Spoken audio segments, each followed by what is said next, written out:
Welcome into Fantasy Football is Life. Glad y'all, I have to get the y'all in there, everybody. Glad you're here to join us. We are breaking down week 2 of the preseason, and not just week 2 of the preseason. We've got Zain here again today, so we're also going to be talking about where it's applicable, the joint practices, if there's any notes from those last week, as well as just training camp, and just trying to really triangulate here, guys, like what is adding up for us when we look at those 3 data points, which things might be conflicting with one another, and then we will be talking about what we're doing with those players in the rankings, as well as the projections, and how it might change the way we're approaching them in our drafts after this weekend. So welcome in, Zain, and we'll just dive straight in, man. We got the game from last night with the Tennessee Titans and the Seattle Seahawks. Seahawks rested their starters and they played their backups, so not much to really talk about there. Wasn't really anyone we're talking like a lot of their key backups were even resting, and yet the Tennessee Titans still struggled, Zain. So I know you were really concerned about this offense on last week's show, and I immediately thought of you because I was like, yeah, the Titans are out there playing against second and third string Seattle players, and their offense is still looking really shaky. You had mentioned the offensive line last week, and they were trying to shake things up a little bit there. 5 of 5 starters played on 3 drives with Cam Ward, but it was guard Fernando Carmona playing ahead of Cordell Volson, who's the listed starter. So it almost feels like they're still trying to figure out like what the starting 5 even is for this offensive line. And that's probably really the best place to start, with this team. And we'll try to keep these quicker on each team, guys. But like Cam Ward played those 3 drives I talked about over the first 3 possessions. He goes 8 of 12, 69 yards, 5.8 yards per attempt. He was under pressure, Zain, on 31% of his dropbacks and was sacked once by the backups for the Seahawks. And some of that is like pressure that he derives himself too. So yes. It's like, yeah, of course, it's not just the offensive line being bad. It's Cam Ward likes to hold on to the ball, and then that makes the pass rush get to him. And anytime someone's under pressure, that creates negative plays more often than not. We saw it with the fumble. He's not someone that I'm interested in fantasy pretty much at all. Me I know either. people are in like deep leagues and super flex and stuff, and he's very close to the bottom of my QB ranks. Yeah, very low-end QB2 guys. Like, you're hoping, like, maybe a light comes on in year 2. They upgrade the weapons, but I am with Zain. All the offseason reports and everything, like, and just our concerns about the offensive line coming in general, like, it's all playing out right now, for Cam Ward. So I'm with you. I'm out on Cam Ward. Let's talk real quick about the running backs, and we can go quick on this one. But last week we talked about it. We had a smaller sample, and it was more of an even split between Tony Pollard and Tajay Spears. This week it was a little more like what we've been hearing in camp. But even with that, it's like hard to completely decipher this because Tony Pollard came out and took 100% of the snaps on the first drive before calling it a night. Then you have Tajay Spears come out and take the next 2 drives with the starters. Well, if Tony Pollard were still in the game, we really don't know what would have happened over those next 2 drives, Zain, because that's typically the way the NFL works. Like, if you've got guys splitting, one guy will often get the first drive, then the next guy will get the second. And it's like, okay, what do they do in the 3rd drive? Well, Tony Pollard was already out of the game. So it makes it kind of tough to know, like, okay, like, is it still a 50-50 split, or do we take this as being a positive for Pollard? I'm kind of leaning that way, but I'm still just out on Pollard, for me personally. So Yeah, I'd say slight positive for Pollard, but not anything that's meaningful enough for me to feel confident drafting him. Again, we get to the situation. It's like bad offense, splitting work, uncertain on how much passing work. There's just nothing appealing about the situation. Yeah, agree. So that brings us to the receivers, and the tight ends. Carnell Tate did play 100% of the snaps. So last week he did not. They rotated and did some things there. He stayed out there in 12 personnel, all the different, formations. So I think that's a positive for Carnell Tate. But obviously, like, the big concern here ties just back to what we talked about with Cam Ward. Wan'Dale Robinson was out there for 92% of the routes with the starters. 86% of his snaps came from the slot, which is what we expect. He caught 2 of 2 targets for 11 yards, but still obviously operating underneath like we expect. Left the field on 12 personnel. I'm with you. I think Wan'Dale Robinson has a chance to lead the team in targets. I think Tate probably still has the edge in yards and touchdowns, but I think Wan'Dale's probably going to lead the team, in targets and in receptions. But I'll be honest, I'm just like, because of the Cam Ward thing, like I'm just moving all of these guys down more. I still Yeah, think Tate, like if it somehow works out and we get a surprise season from Cam Ward, it's probably through Tate being the 4th overall pick, like somehow hitting. right. But even with Wandell thinking he could lead the team in receptions, I'm just not that excited about it because I'm like, what am I getting? Am I getting like 11, 12 fantasy points per game as my wide receiver 3? That's still probably not winning me a league. So any new thoughts here on these two guys? I mean, I did a strong film review on Carnell Tate, and there's just so many plays where he's not even an option. Like they're looking on the other side of the field to throw the ball, and he's on the backside of the play, or his route takes too long to develop to where Cam Ward has to get rid of it before it's fully baked. So it's They just did play him in the slot this game, 35% for Carnell Tate. So that was nice. In motion, 12%. So yeah, I'm with you. I think where I'm getting with this offense is just a complete fade, like on the whole thing. I think I'm just gonna push them down to where I'm not tempted to take them. I will say I course. want to be careful with like getting too worried about Tate on this small sample in preseason, just because like he's still, I think, the most talented player on the team, and I do think if they end up turning things around at some point in the season, like he has to be part of that to unlock like the upside for Right. the touchdowns. But I'm just not going to be actively targeting him. He was a guy I was pretty early on. I was getting none, but it's mainly because I like Jordan Tyson so much more. I was taking him a lot more.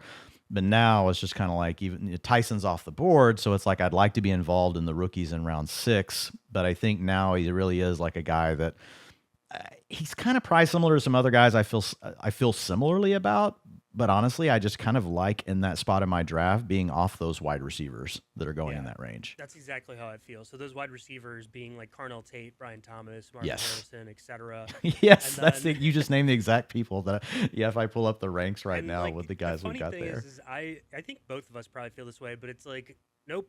Let me just get a quarterback, an elite quarterback, or a running back, or something else. Like Travion got hurt potentially today, and so it's one of those things where it's like I would rather just pull up Ramondre Stevenson than draft those receivers.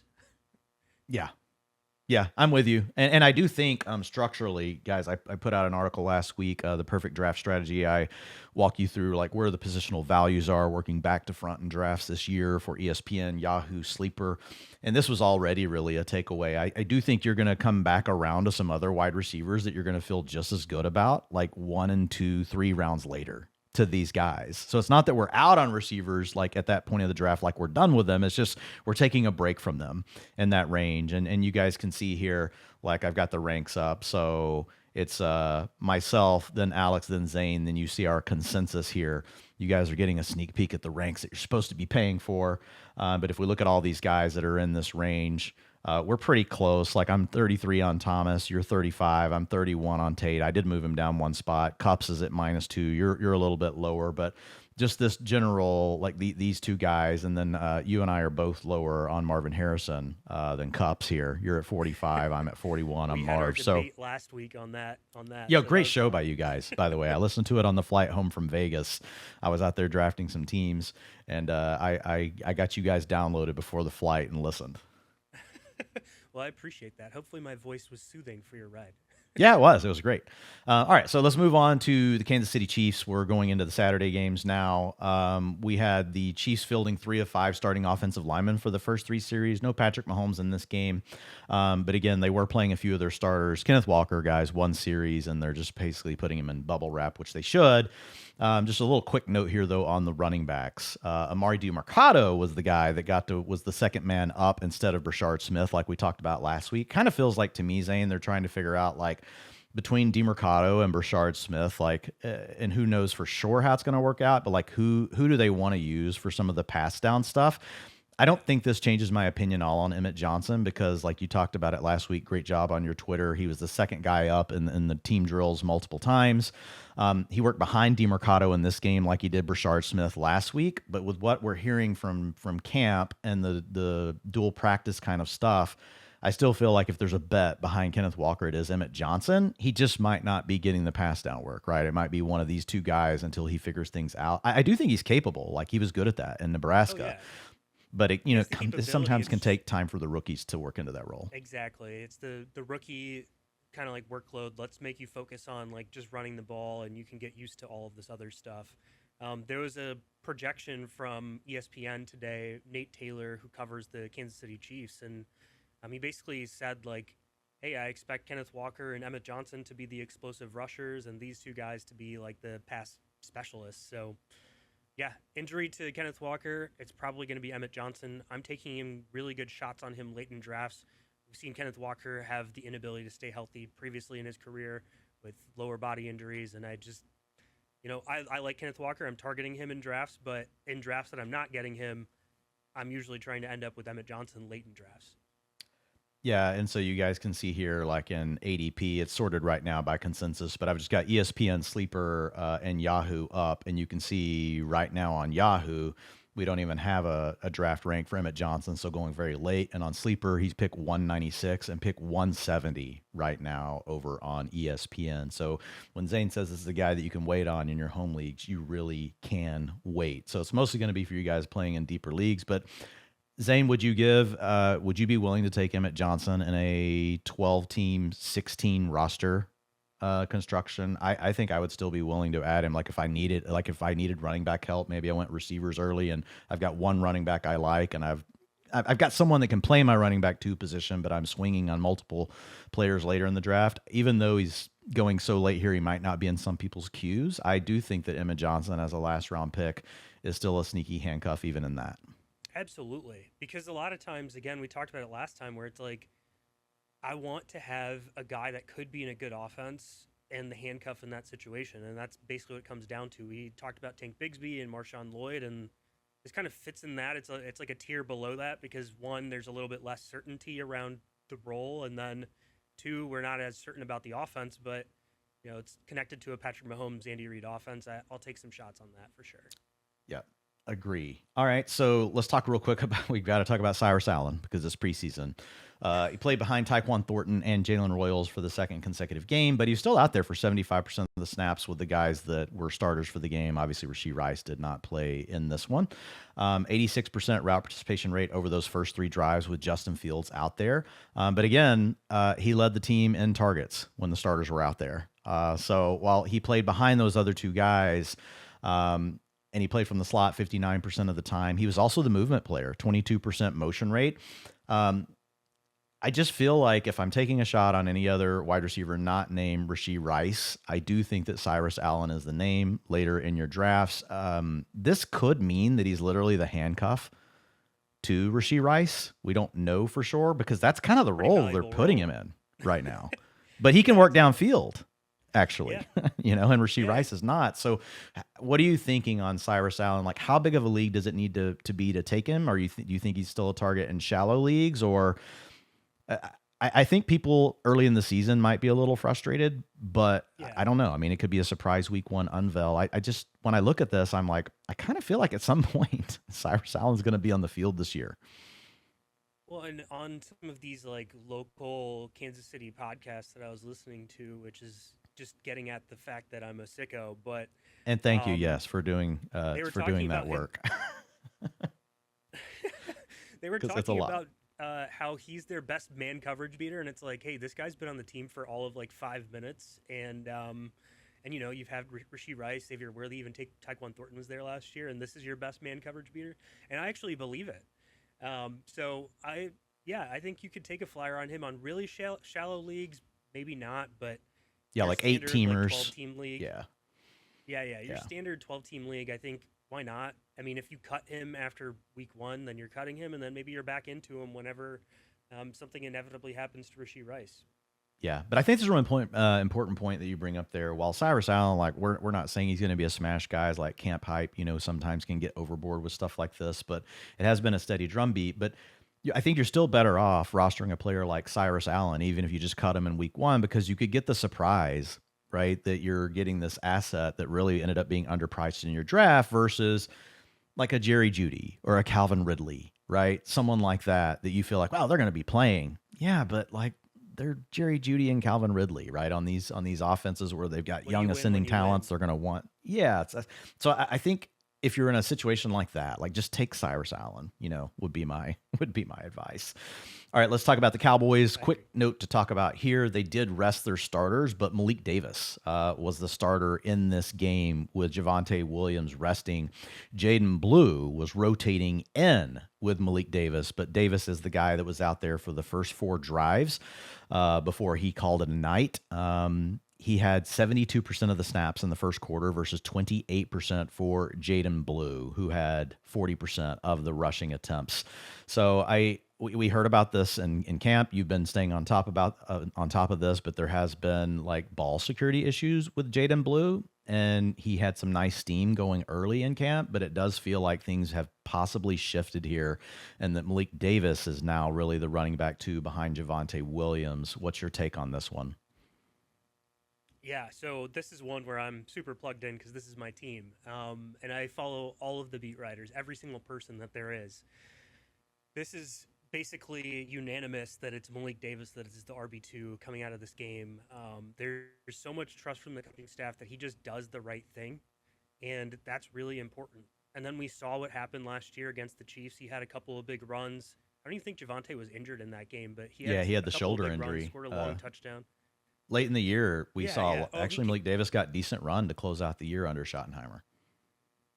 Yeah, exactly. And so he's proven to be capable and somebody that they trust. They were giving Jaden Blue the opportunity to show that he was trusted.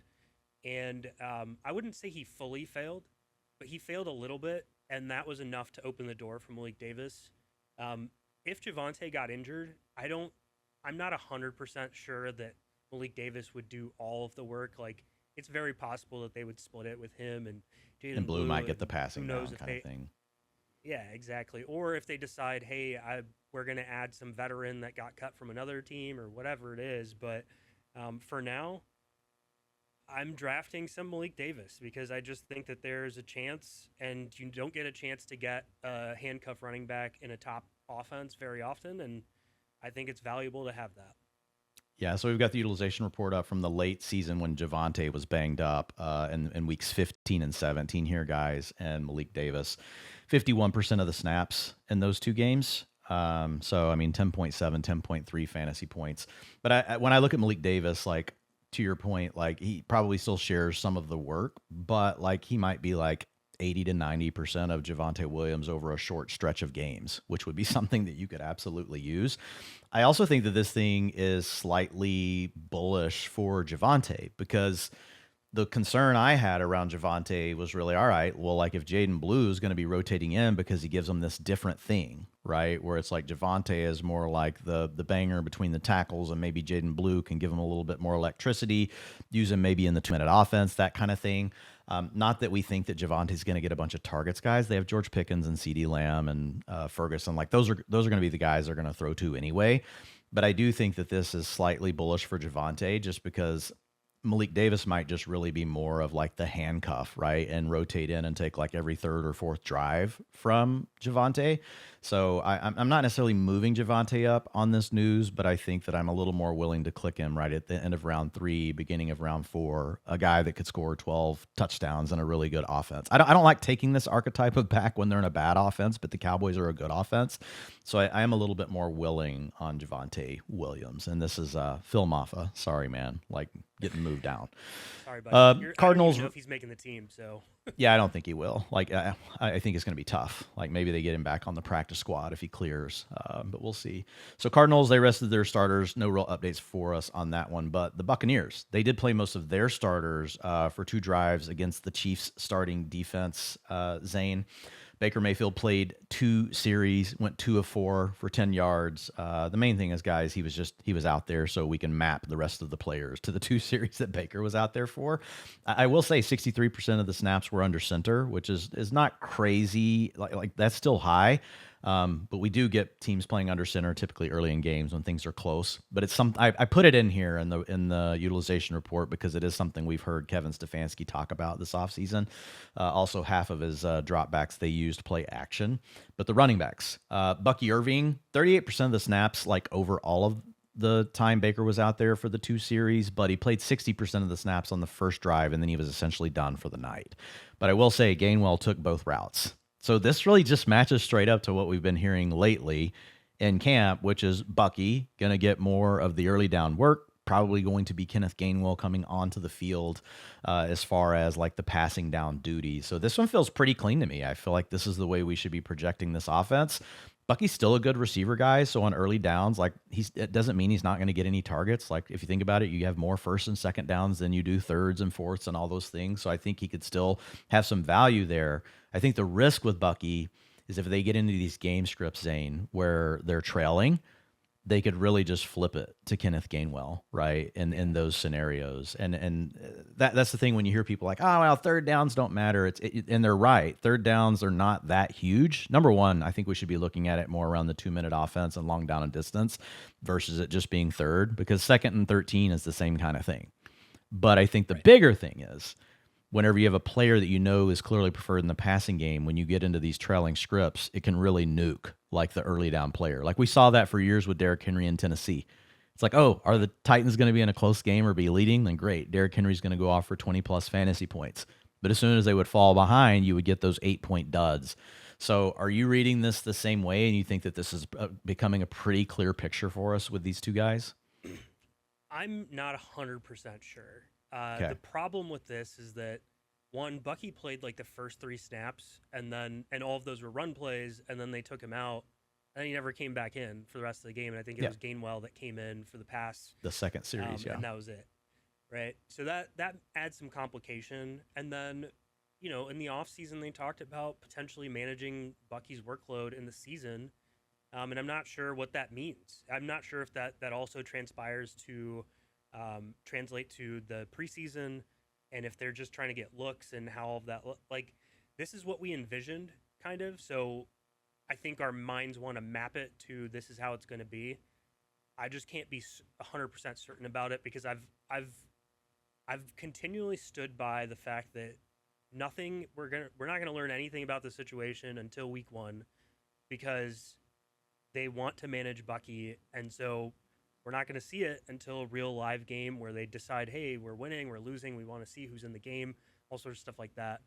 I think Bucky goes in the right range of drafts, so there's just nothing to change because he still has the upside of doing the pass-catching work.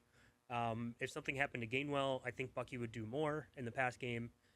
Vice versa, if something happened to Bucky, I think Kenneth Gainwell would do a lot. I think these guys just stay where they are. You can target them.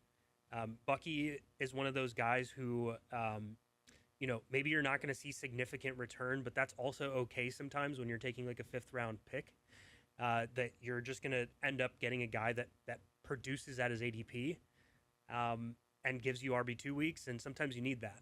You don't always not every pick needs to be a league winner. There's different times in the draft to take league winners. There's other running backs that may be that, but sometimes you just need guys that are going to plug in and be 12 points, 13 points, 14 points. Yeah, I mean, I think Irving still has the profile guys that, like, if it breaks his way and we don't know what's going on. I feel a little more like we have a pretty good read on this one just based on, like, the stuff from camp also lines up with this. But I do agree, and I think that where they're going, like, there's nothing to move here. But I think if things broke right for Bucky Irving, he still could be a league winner. But if everyone's healthy, like, that's going to be tougher, for that to play out. But he's falling even further in drafts. He's going in round 6 in a lot of the drafts I did this weekend in Vegas, and I'm very okay clicking on Bucky Irving and leaning into some uncertainty in that range for a player like him. So we'll move on to the Eagles.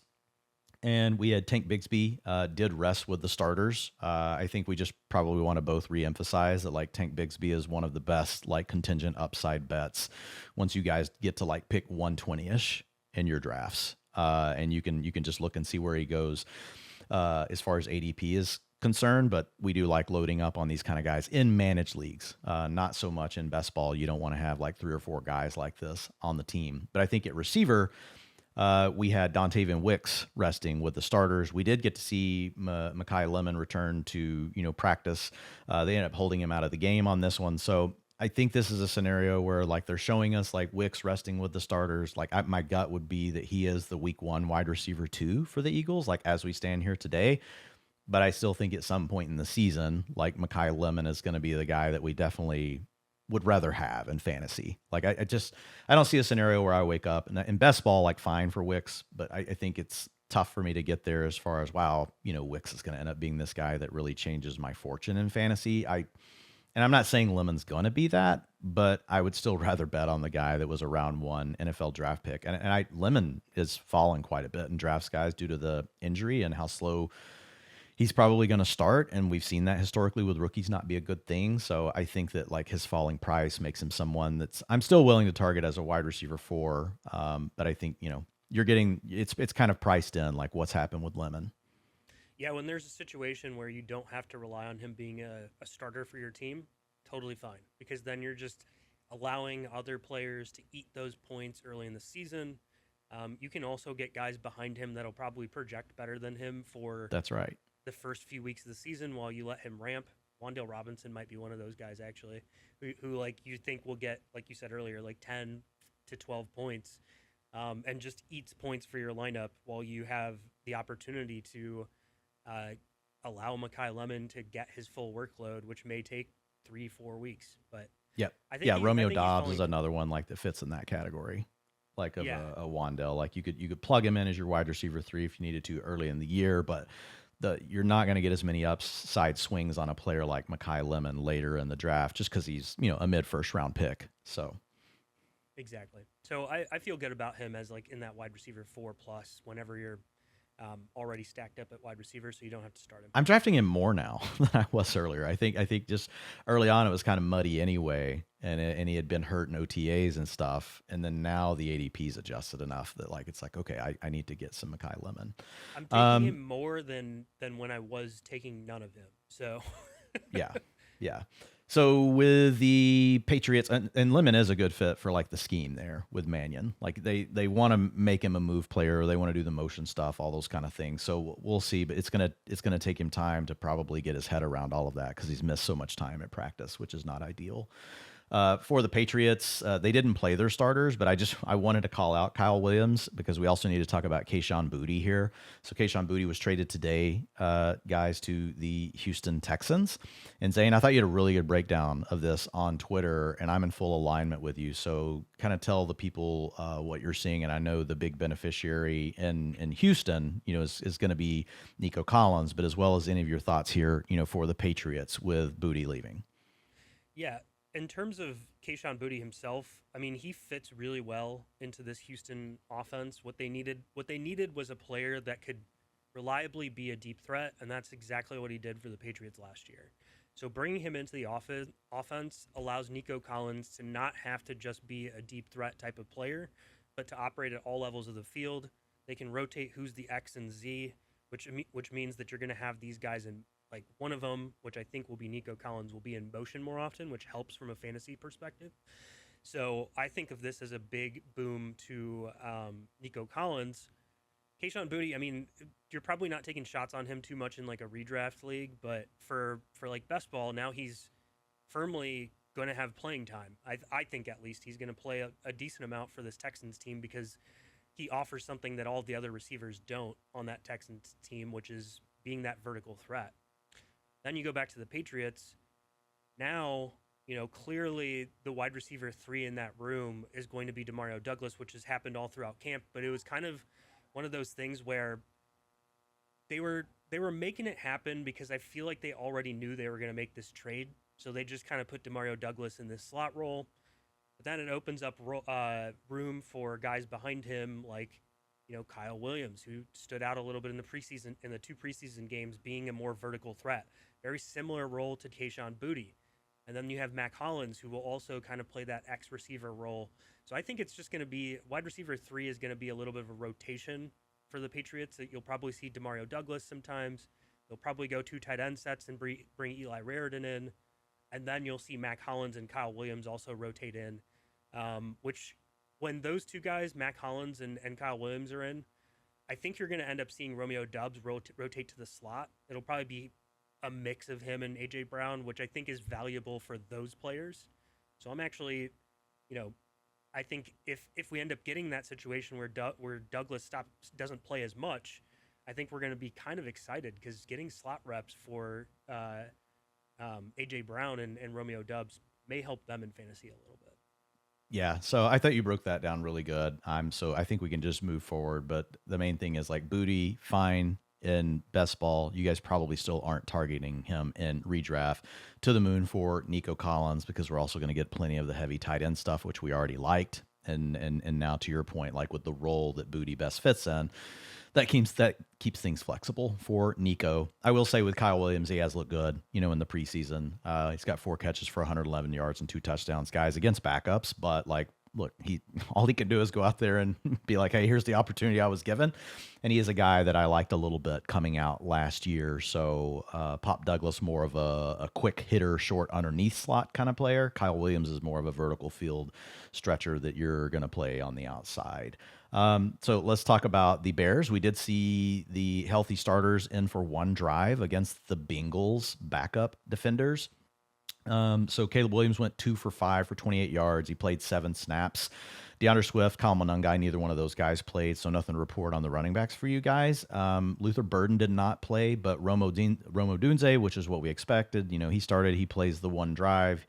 Gets 1 catch for 18 yards, targeted twice on 5 routes. He led the team. Actually, Loveland led the team in targets. Romo Dunze was behind. So I don't think there's much to say here. Like, Burden was not out there. It's the 2 guys we thought would be out there. Colson Loveland, 86% of the snaps, 80% routes. So if you were someone that was maybe worried, oh man, like, is Cole Kmet gonna, play more than we think, and that hurts Loveland? I've never been in the camp of being worried about that, but maybe you were. Maybe this is the one little last data point you wanted for Colson Loveland. No, and Loveland's a great target. I think if you're not taking him, it's mainly because of structure and saying like, hey, I would prefer to have a receiver or running back where he goes. But he's an awesome football player who has the potential to break fantasy at the tight end role if everything breaks right for him and the team. So, again, a good bet on talent. Yeah, and I think where Loveland's going, again, you guys can read this over in the Perfect Draft Strategy, based on where he goes in a lot of these leagues and what happens with the receiver position. If you get into sharper leagues, I think it gets tougher. I tested it out multiple times with Loveland this weekend out in Vegas, and like there were some spots where it got rough for me.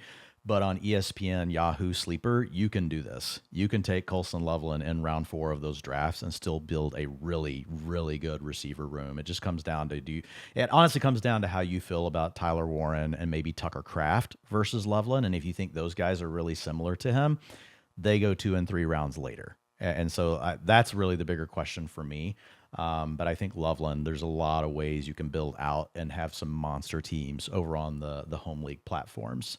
As far as the Bengals, not much to say here, Zain, unless you've got anything to add. The main takeaway I had, they rested their starters, but it was Samaje Perine also resting with the starters. So if you're in a really deep league, like Samaje Perine is like the handcuff, like no one wants to talk about because they think he's gross, but if Chase Brown missed time, like I feel pretty good that he's going to be in a significant role, and he could basically stumble into like 15, 16 fantasy points per game with the Bengals, even though he's not a guy that we love. Like the volume would probably be there. Taj Brooks looks like he's the running back 3. Yeah, this is the Bengals version of Malik Davis. So yes, it is. Yeah, good call.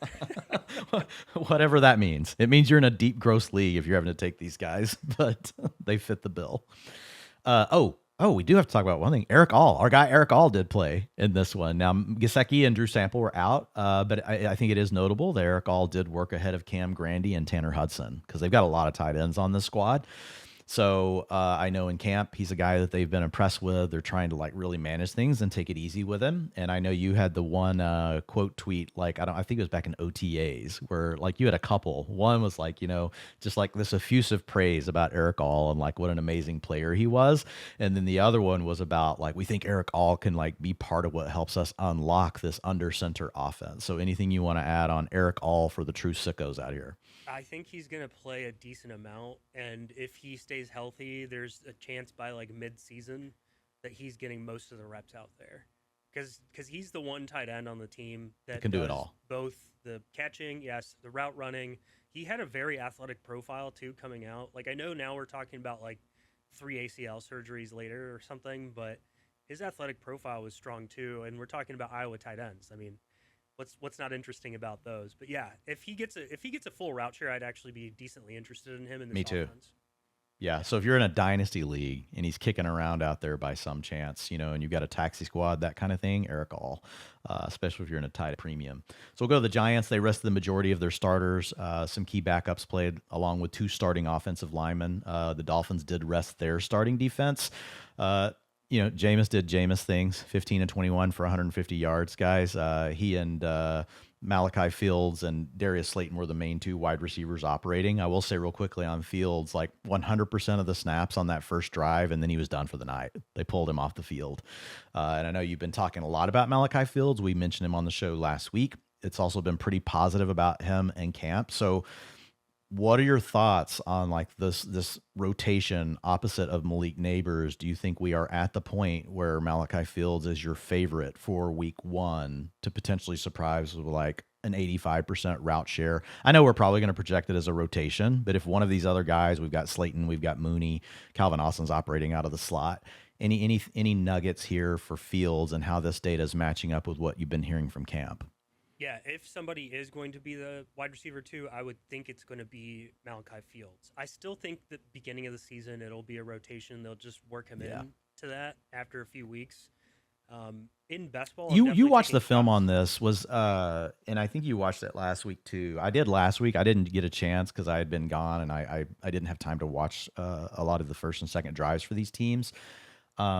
With Fields in that first drive, was it certain personnel that they had out there that they were using him with or not? I didn't dig into it. He was basically, he was out there for everything. For all of it. Like if they did 12 personnel, he was out there because he's 100%. I just didn't know if maybe they played 12 that whole time and I didn't look, so yeah. No, yeah. Whenever they went 12, he was out there. Whenever they went 11, he was out there. I didn't come away blown away with the tape. I'll just say that. I think I did a review on this, but basically, like, I didn't find him getting any nice separation or anything like that, but he is a bigger receiver who has the capability of... He's like a Denzel Boston, like a step below that. The rookie supermodel did not like Malachi Fields. When he was originally thought to be a round 1 pick, like the rookie supermodel was projecting that as like a 50-pick reach. Now, he didn't go in the first round. He ultimately did fall down board. So what you're saying does kind of match like the profile. But like in best ball drafts, I don't mind taking chances because there's multiple ways to get about this. It's like you're getting leverage on the field because he hasn't been drafted a lot. And then 2, like if he is the wide receiver 2, what if he's the second pass catcher eventually? If he develops, if Malik Neighbors for some reason just gets re-injured or something is wrong with him, there's random outs that can come. But I'm not in redraft. Like I'm taking shots elsewhere. Like this is not something that I'm very deeply like investing in. I'm kind of the opposite, like more interested in giving him a free look in managed leagues versus like in best ball where it could just be this gross rotation that I don't know for sure that Fields is going to be out there, more than like 50%, of the routes once we get to week 1. But I think it's interesting like that we kind of have that different thought process around it. Tyrone Tracy, just real quickly, if you want to give your elevator here, I'll just let people know he played 57% of the snaps over the first 2 quarters, but he came in the game after Devin Singletary. And that's after, guys, last week we had the thing with Jackson Dart getting blown up, and then it was, at the first practice after that the next day, it's like, Tyrone Tracy was the first guy up. We know Najee Harris was signed here. Him and Cam Scatterbo did not play. I will say, though, that Tyrone Tracy did get the 2-minute offense work. Which was something we kind of hypothesized last week. Maybe like they decide between him and Singletary who stays there and is just like that third complementary piece to Scatterbo and Najee Harris. Any take here on Tracy? Obviously, we said we were fading him last week. I don't think that's changed, but just want to check the temperature with you. I'm not drafting him. He's on my do not draft list because I don't even I've know got him if as a he'll be fade on this team. Yeah. So, and it could be interesting, guys, depending on where he lands. But that makes him a better managed league pick if you are going to take him than probably best ball. Like in managed league, like you can just kind of see where he lands, or maybe it's something where he gets traded in week 3 or 4 due to another injury, that sort of thing. But again, that's still becoming a roster clogger for you. The latest roster projection for the Giants had him on the team and them having 4 running backs. But then you're talking about like having a fullback, 4 running backs, 3 tight ends. Like it just becomes they're like a one of them's crunch. inactive every week. So I don't know if he'll actually I don't know who's going to end up on that roster between him and Devin Singletary. I don't think that they'll keep 3. It seems far fetched. Yeah. All right. So with the Dolphins, rested their key starters, and this was against the Giants' backup defenders. What did happen on the field? Jalen Wright started with Achane out. We did have Ollie Gordon pretty quickly rotating in, but then he suffered an elbow injury that forced him from the game. So if you're playing in a really sick league and you want to know right now who you would be taking as the running back 2 for the Dolphins, it would be Jalen Wright. But the receivers are really where the things are, where it gets a little bit more interesting. Malik Washington did rest with the starters in this game. Caleb Douglas did start. He played one drive, though, before getting the rest of the night off. We talked about him as being a player that's trending up. I don't think we're really changing anything here with him. Like, it's just like one of these guys in a deeper league that you could be taking him later in your draft. Chris Bell did not play, but he was activated from the non-football injury list. He's actually my favorite Dolphins wide receiver on the team, and I think he's a great schematic fit for what they're doing. A lot of under center, a lot of play action. Chris Bell's best on his in-breaking crosser routes. Get the guy the ball, let him do yak, use play action to create space for him. He's the most rugged wide receiver that they have that, has that blend of size and speed. Any updates for you here with Caleb Douglas or any thoughts on Chris Bell? Well, Chris Bell shed his non-contact jersey today in practice, Yep. So that means that he is effectively doing most of the work. There was a report yesterday from Dolphins Talk where they said that he is going to play Week 1. Let's go. So you know what, Zain? I ranked him way too high in the magazine. And I was so worried about it because I went back and I looked at that. I got the Fantasy Life magazine sitting back here, and I usually play it pretty safe with things like that, but I really liked his profile and everything I could read on the medicals at that time, guys, which was like April, March. So it was still kind of scary, but I was worried. I was like, man, I got Chris Bell at like 140 or something like that. And I was like, that's going to look really bad. And I think I've got outs here. I think I'm live. I think I'm a little bit more scared on Caleb Douglas now. And yeah, I agree. With Malik Washington, I think I would move him down a little bit too because this team is going to do more 2 wide receiver sets. And we saw in the first preseason game, Malik Washington was in those sets, but I could easily see that be Chris Bell eventually with Caleb Douglas on the outside. I must check and see where Zain moved Chris Bell to. We're right there together. I was hoping I could flex on you. I can't. I'm at 200 and Zane's at 203. I'm honestly probably going to move Chris Bell up again on the news today. I'm thinking 180-ish, and I may even just go flip him over Caleb Douglas. I think the other interesting thing is like what the roster projection is, and there was 2 reports. One that Tutu Atwell is like in 2 reports. Tutu Atwell didn't make the team, so that's just another receiver out of the way that has. And Jalen Tolbert's terrible. Experience, right? And then with Jalen Tolbert, he is also on the roster bubble, so that would be the other presumed outside receiving starter, Jalen Tolbert, to not make the team, which could mean Chris Bell could start from Week 1. Who knows? And if he does, that's wheels up. But I mean, it's very likely that within the first few weeks of the season, he's going to be playing a lot. So yeah, I'm excited. So I think he's the best bet on the Dolphins receiving core at this point. Exactly. Yep.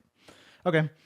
I'll just real quick note, guys, on Dulcich, because we talked about this last week. Like he exited the field on 21 personnel, and so we'll see what happens with DJ Herman, the man that no one knows, but he is the fullback that's on the roster. We'll see if he makes this.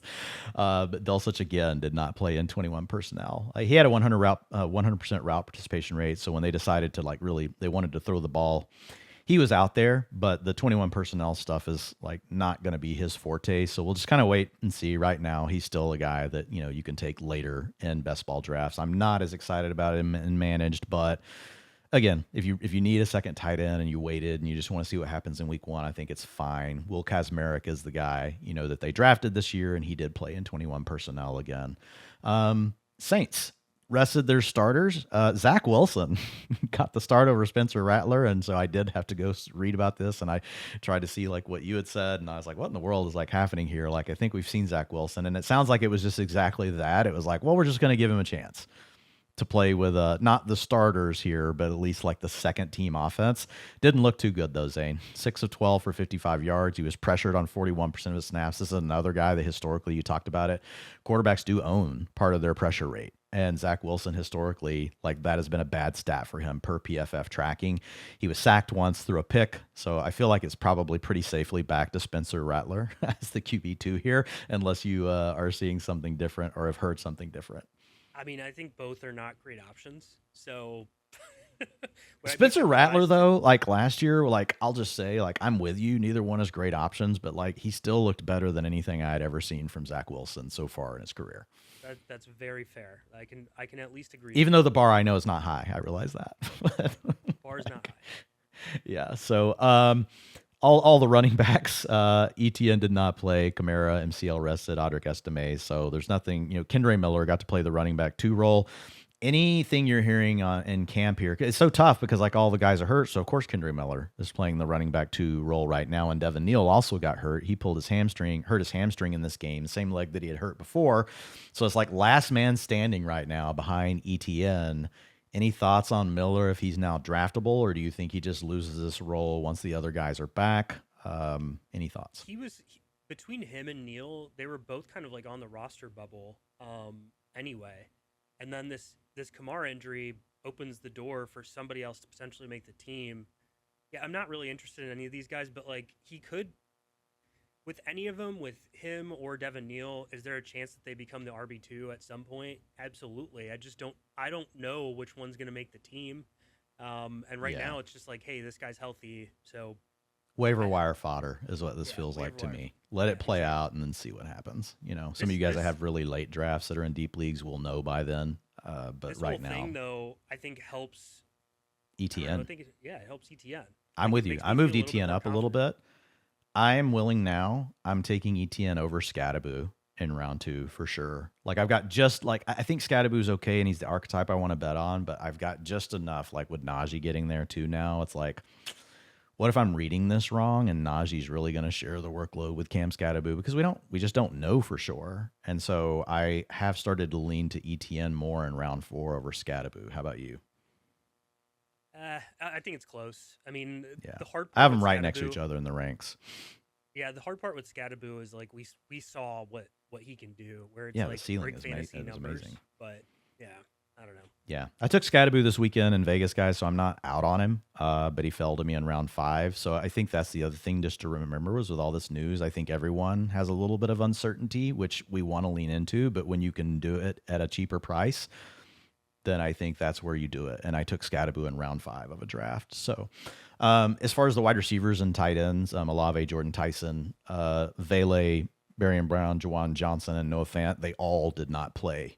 So I think you've talked about this last week. Vele's probably locked into the wide receiver 2 role right now with Jordan Tyson out, but Barian Brown, looks like he's a lock at this point, right? To make the 53 man. Yeah, I think so. The way that I'm playing the Saints right now in general is like if I needed a late round dart throw, then sure I could take Vele, but I'm really leaning into Juwan Johnson right now. Me too. That's the play for me. Yeah, me too. I think this team is going to do a lot of 2 and 3 tight end sets to start the season, especially with Jordan Tyson out. And that just means Juwan Johnson's going to be on the field a ton, running routes, and probably be the second option in the offense. Yeah, I mean, and put up some massive receiving yards last year, guys. Like honestly, like if he were to put those receiving yards up again, and he's going to be due for like positive like touchdown regression, like he could have a really good season. So I'm with you. I did move Juwan Johnson up. I want to say 4 or 5 spots in my tight end ranks with the Jordan Tyson news. Rams.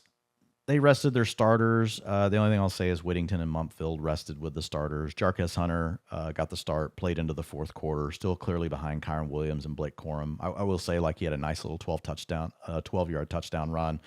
I don't think there's much to talk about here. The biggest thing for me would be Terrence Ferguson got the night off with the starters, multiple tight ends. Coley Parkinson, Tyler Higbee also did not play, guys, and this is not unusual. This is what the Rams do. They're just not going to play like their main guys in the preseason. But I thought with Ferguson, if you had any nuggets you wanted to hit on, because it sounded like last week, like the buzz out of the joint practices was really like steamy on Ferguson, and like how well he looked, and then B, potentially like could he be in a larger. Might he be loosening, from the grips of being like in an even rotation with these other guys? Might he surprise us in week 1 with a higher route share than we think?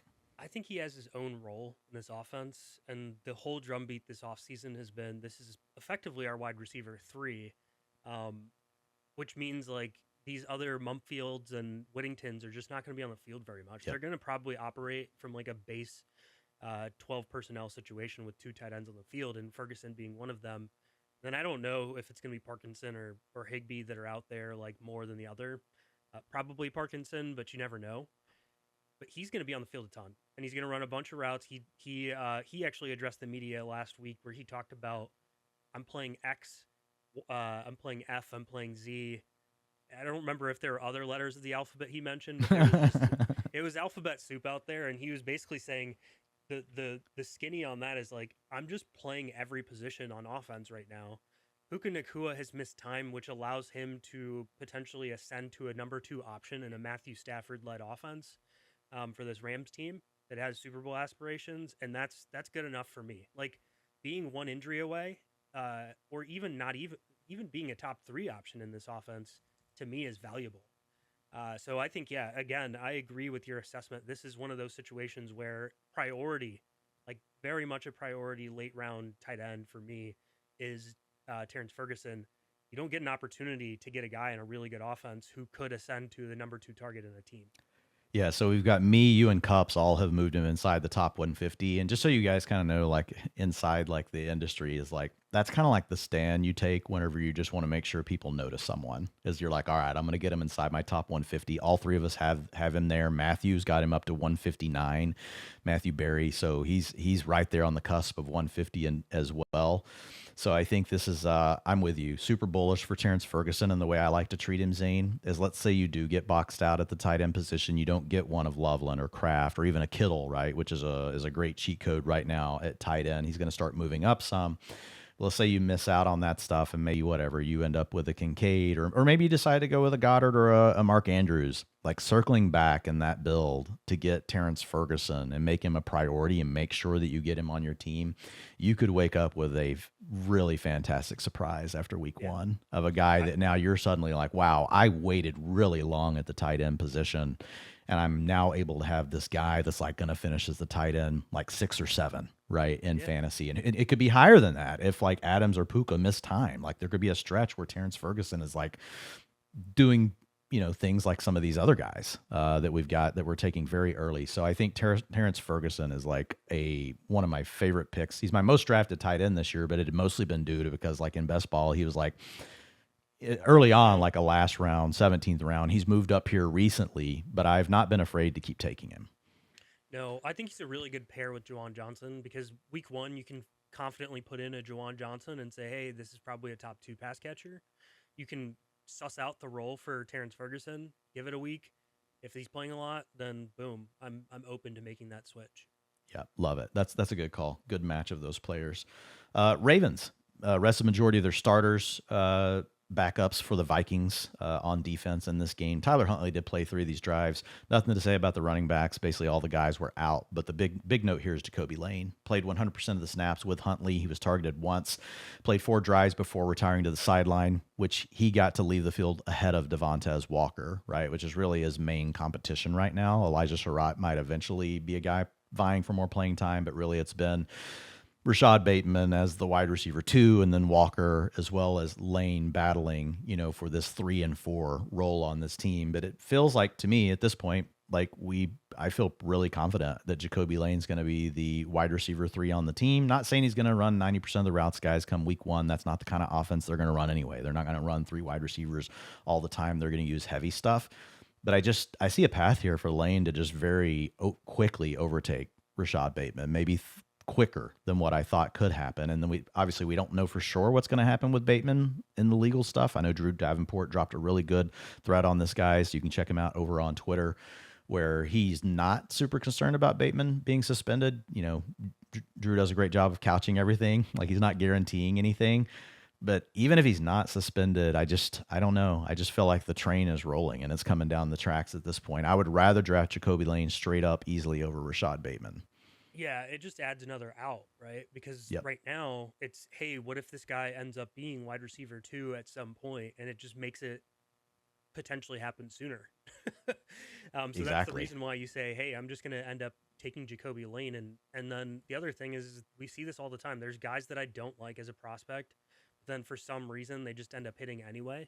It's more minute, right? Like we build models that tell us like, hey, this guy's supposed to be good, and so it doesn't always but it doesn't always work out that way where a guy that we thought wasn't going to be good ends up being good. So I think you take a dart on a guy like Jacoby Lane, and he's attached to a really strong offense with Lamar Jackson at the helm, and then see how it plays out. Give it a week, give it 2 weeks, and see if he ends up having a very very strong role. Yep. So I've got him at 142 inside the top 150 now. Zain is at 164, so like right there, trending towards the top 150. Alex Cups has him at 151. Mr. Barry has moved him up 67 spots to 163. So he's also pushing right. He's right there with Zain. So I think this is a guy that in most leagues like deserves to be drafted, and I really like taking my swings on him. I know Peter Overzet. I saw him get him on 2 or 3 teams this weekend in Vegas. I did draft him on 1 team over the weekend. So liking Jacoby Lane. Let's talk about the Vikings really quickly. They rested their starters against the Ravens, who rested their defensive starters. J.J. McCarthy played, for Kyler with Kyler resting, under pressure on 55% of his dropbacks. Back to the pressure is owned kind of thing. That was an issue for McCarthy last year. So not going to spend any more time on McCarthy. I think the couple notes I had here, Zain, and we can be super quick on these because these are really depth guys, and a lot of people are not going to draft them if they're in deeper home leagues. But Damon Claiborne did get the start with Aaron Jones and Jordan Mason resting. He did work ahead of Scott, who he's been really battling for this third role in camp. And then we've got Tai Felton, who was out there for 100% of the routes with McCarthy. They did rest Juwan Jennings last week, but the note that we had added on Felton last week was that it was really him playing Justin Jefferson's role. Not that he is Justin Jefferson, guys, but he was the guy replacing Justin Jefferson, and I think we saw that again here. So if something were to happen with Jefferson, I don't know that that means Juwan Jennings suddenly is a 90% route player. He might just still be the slot guy. So any quick thoughts here on Claiborne or Felton? Yeah, I mean Claiborne, I still don't think is going to end up being a guy that you're going to consider in fantasy. Like just the body type and the type of player that he is gives you kind of like the thought process. Like this guy's not going to be able to hold up with a bunch of touches. Can he be efficient in short amount of touches? Sure, but I don't know. He's not a guy that I'm actively drafting in any way right now. And in Dynasty, like if there's other people that are interested, I'd be more interested in offloading him because for me, I'm trying to look for guys that I think can take that big workload eventually, and I just don't see it with Devon Claiborne. But there is positivity out of camp, just talking about his elusiveness and how fast he is and things like that. So, yeah, and we do see players his size that gets forced into a 3 or 4 game role where they're carrying the workload. Who knows? We may one day look back at that with Bucky Irving and say that was just the case, and then it never truly worked out after that. But I will say it's in a good offense, and it is a shaky room with Aaron Jones, who is older and battles injuries every year, and then Jordan Mason is really like, he's your hammer, but he's not a super versatile back. He's also dealt with injuries. So while I like those other 2 guys and I'm taking them, I do think this is the right kind of setup for Claiborne, where we see weird things every year in fantasy. Amir Abdullah helped somebody win a fantasy league, 2 years ago that I was in. So, I mean, when it gets down to a point where like you're getting fed the volume and it's an offense that we like, but I do agree with your thought process on the long-term thing for Claiborne. And if that did happen in the season, I think it's a really good call that like, if you could afford it on your roster, like offloading Claiborne right at that point would probably be ideal. Yeah, exactly. And then Felton, I mean, he's going to be a backup. Might come in there. Yeah, he's not going to be fantasy relevant unless there's an injury. So it's just a name to remember, guys, that like maybe if you're in a really deep league and something happens to Jefferson or Addison, he's probably the next guy up. Yep. All right. Falcons, Tua, struggling. And they rested their starters, and so did the Colts defense, but these are 2 teams that obviously squared off last week in joint practices. Tua apparently had a very bad first day. Bounce back was a little bit better on the second day, but the big news here is that Michael Penix is returned to full team practices today. And my gut at this point just says that with how things have gone for Tua, that I think Michael Penix is pretty quickly gonna just challenge for taking this role, and it might be week 1. I don't know. Tua's obviously had more time, but you can share. You may have a different read on it. I think it's going to be tough by week 1 just because of the amount of time that Penix has missed. I know he's been doing like 7-on-7 work, but just like the flow of the offense with all 11 guys out there, I still feel like they're going to give Tua the work week 1. It's just a matter of if Tua can hold on to the job, and I don't know about that. I think it's unlikely, just given what we've heard and seen. But yeah, I the likelihood of Tua holding on to this job all 17 games is very low, in my opinion. Yeah. So nothing else on this. Branch did play with all the rest of the starters resting. He played 86% of the snaps in what we would technically call the starters for this game for one series. I'll just say with Branch, deep league, like he's still like a late round dart, guys, because the competition's not very deep at the wide receiver 2 spot with Zacchaeus and Dotson. I would expect a rotation to start the year. Colts, second week in a row, we're going to talk about Seth McGowan, Zain. Now DJ Giddens is hurt, but McGowan, 100% of the snaps over the first 6 drives, 89% of the rushing attempts in this game. Like I think if we had to choose today, like he's the running back 2 behind JT. Yeah. And the roster projections don't even have DJ. And this is not a small guy. This is a guy he's that big guy. does have size. Yeah, exactly. I mean, I'm not like enthralled by the talent by any means, but it's like, okay, what if something happens to Jonathan Taylor, which does happen almost every single season except for last year? Who's the guy behind a good offensive line? Exactly, it's going to be Seth McGowan. Yeah. So unless they add a veteran that we aren't expecting, this is probably the situation. Now, Trey Benson got released today. There's a possibility that James Conner ends up available. So that's the reason why you proceed with caution in redraft leagues. Like if you're drafting today or tomorrow, whenever you're listening to this, take Seth McGowan because you can drop him if something else happens. Yeah, a little tougher in best ball. I think he's still fine as a last round pick, but to your point, like if any one of those other players there, it could really nuke him. All right, the Buffalo Bills did rest their starters. They played their starters. Obviously, they had their joint practices last week with the Browns. Browns played their backup defenders in this game. Ray Davis played 100% of the snaps over the first 2 drives with technically the starters for this game. Ty Johnson, though, did not play again due to the knee issue that he's got going on. I just, Ray Davis, I bring him up here just because I think he's really a solid handcuff for how late that you get him. Like, I think we know what Ray Davis is. We've seen what he's done in the games without James Cook.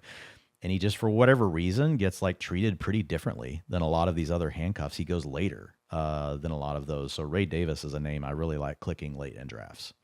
Yeah, pretty easily slots into what James Cook does. I mean, he's not as dynamic in terms of like speed and breakaway ability, but I mean, but a thicker back. Talking about a top offense. Being a backup and a handcuff in that situation. We just talked about Tank Bigsby and MarShawn Lloyd and guys like that, and we don't expect him to have the same workload, but he would get a really strong workload in a good offense, and it seems very clear that he would end up in that spot. You could do so much worse than taking a Ray Davis, that's for sure.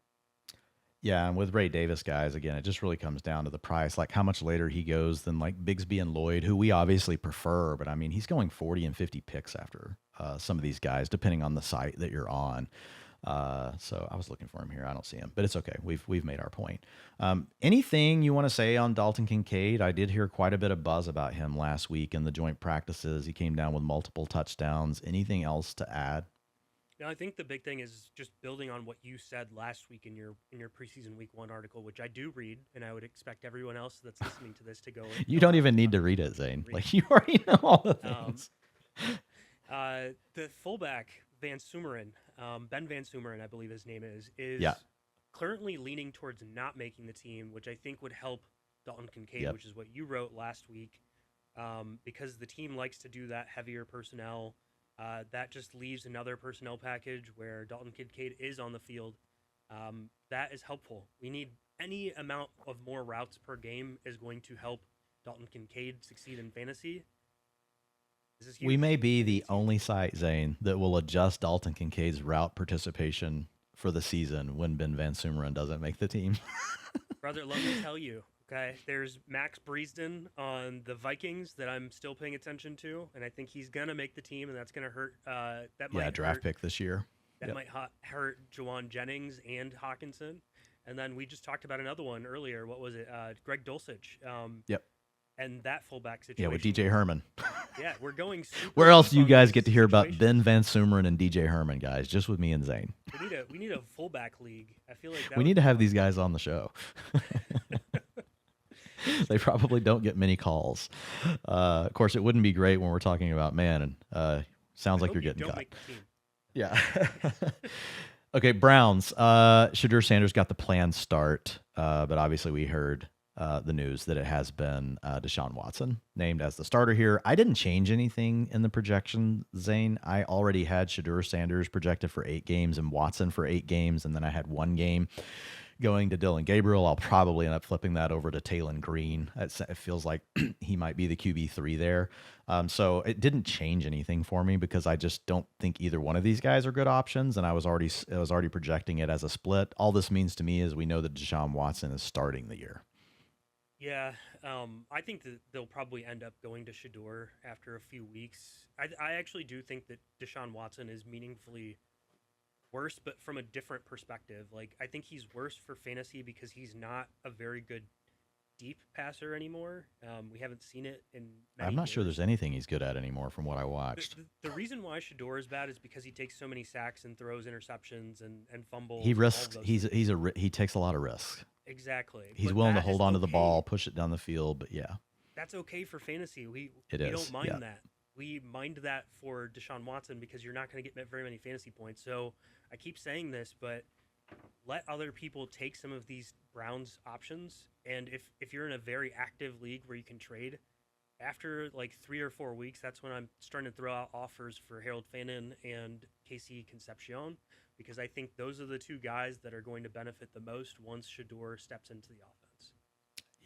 Yeah, I like the call. I think KC, I'm just bullish. I think, like he's going to do get it his anyway. work and his looks either way. But just real quick, going to give you an opportunity here to still poo-poo Dylan Sampson if you want. And I do agree with your thought process right around some of these backs that aren't in good backfields. But very good receiver out of the backfield, a team that we expect to trail a lot. Last week, Quinshon Judkins was not able to participate due to an injury in the joint practices. And everything I read around Sampson was just like he was actually one of the stars of the joint practices and that he was getting early down work, that it was really him shouldering the workload. Did you, and you dig into these things deeper than me, so a chance to correct me if I'm wrong on that. That was me doing some pretty quick research, but any thoughts on Sampson and last week's joint practice stuff? Oh, you're going to make me talk about Dylan Sampson again. Sorry, no, man. I don't mean to trigger you. He did some early down work. I still think that Raheem Sanders, Rocket Sanders, whatever you want to call him, would probably project to come in some way if something happened to Quinshon Judkins. So then I start parsing it back and I say, okay, what's a 12 touch Dylan Sampson worth versus in this Browns offense? And man, it just doesn't get me there. Now it depends on if you're in a deeper league. If you're in a very deep league and you're just looking for some cheap PPR points, and there's really nothing else out there, that's where you start taking shots on this. I just think he's basically the same thing as Justice Hill, but Justice Hill is in a better offense. So you can't really talk me into Dylan Sampson in a lot of ways, but yeah. Justice Hills is like a guy that's funny. I do take him at the end of drafts in PPR, and I took him in Vegas, and I think everybody kind of looked at me and they're like, somebody drafted Justice Hill, but it's because of what we just talked about, and I needed another back, and it was a best ball team too, where you get the random like 15 point. You get like 2 weeks in the year where you get 15 points from Justice Hill. I'll say with Sampson, I'm still, it's fine. Like if people don't want to draft him, but I do think like we could be talking about like 50% of the rushing attempts. And then like he just does a lot like as a receiver. So I think it could be more like 15 touches instead of 12. Not going to argue with you about the state of the offense though. Cause I don't really have a leg to stand on. We just talked about the quarterbacks. But I will say with Casey Concepcion, just real quickly, apparently was the star of joint practices, and we saw him really be the star of the preseason week 1 game. We've also heard that he's been the star of training camp thus far, and this is a player that I really liked in the rookie supermodel, so liked him as a prospect.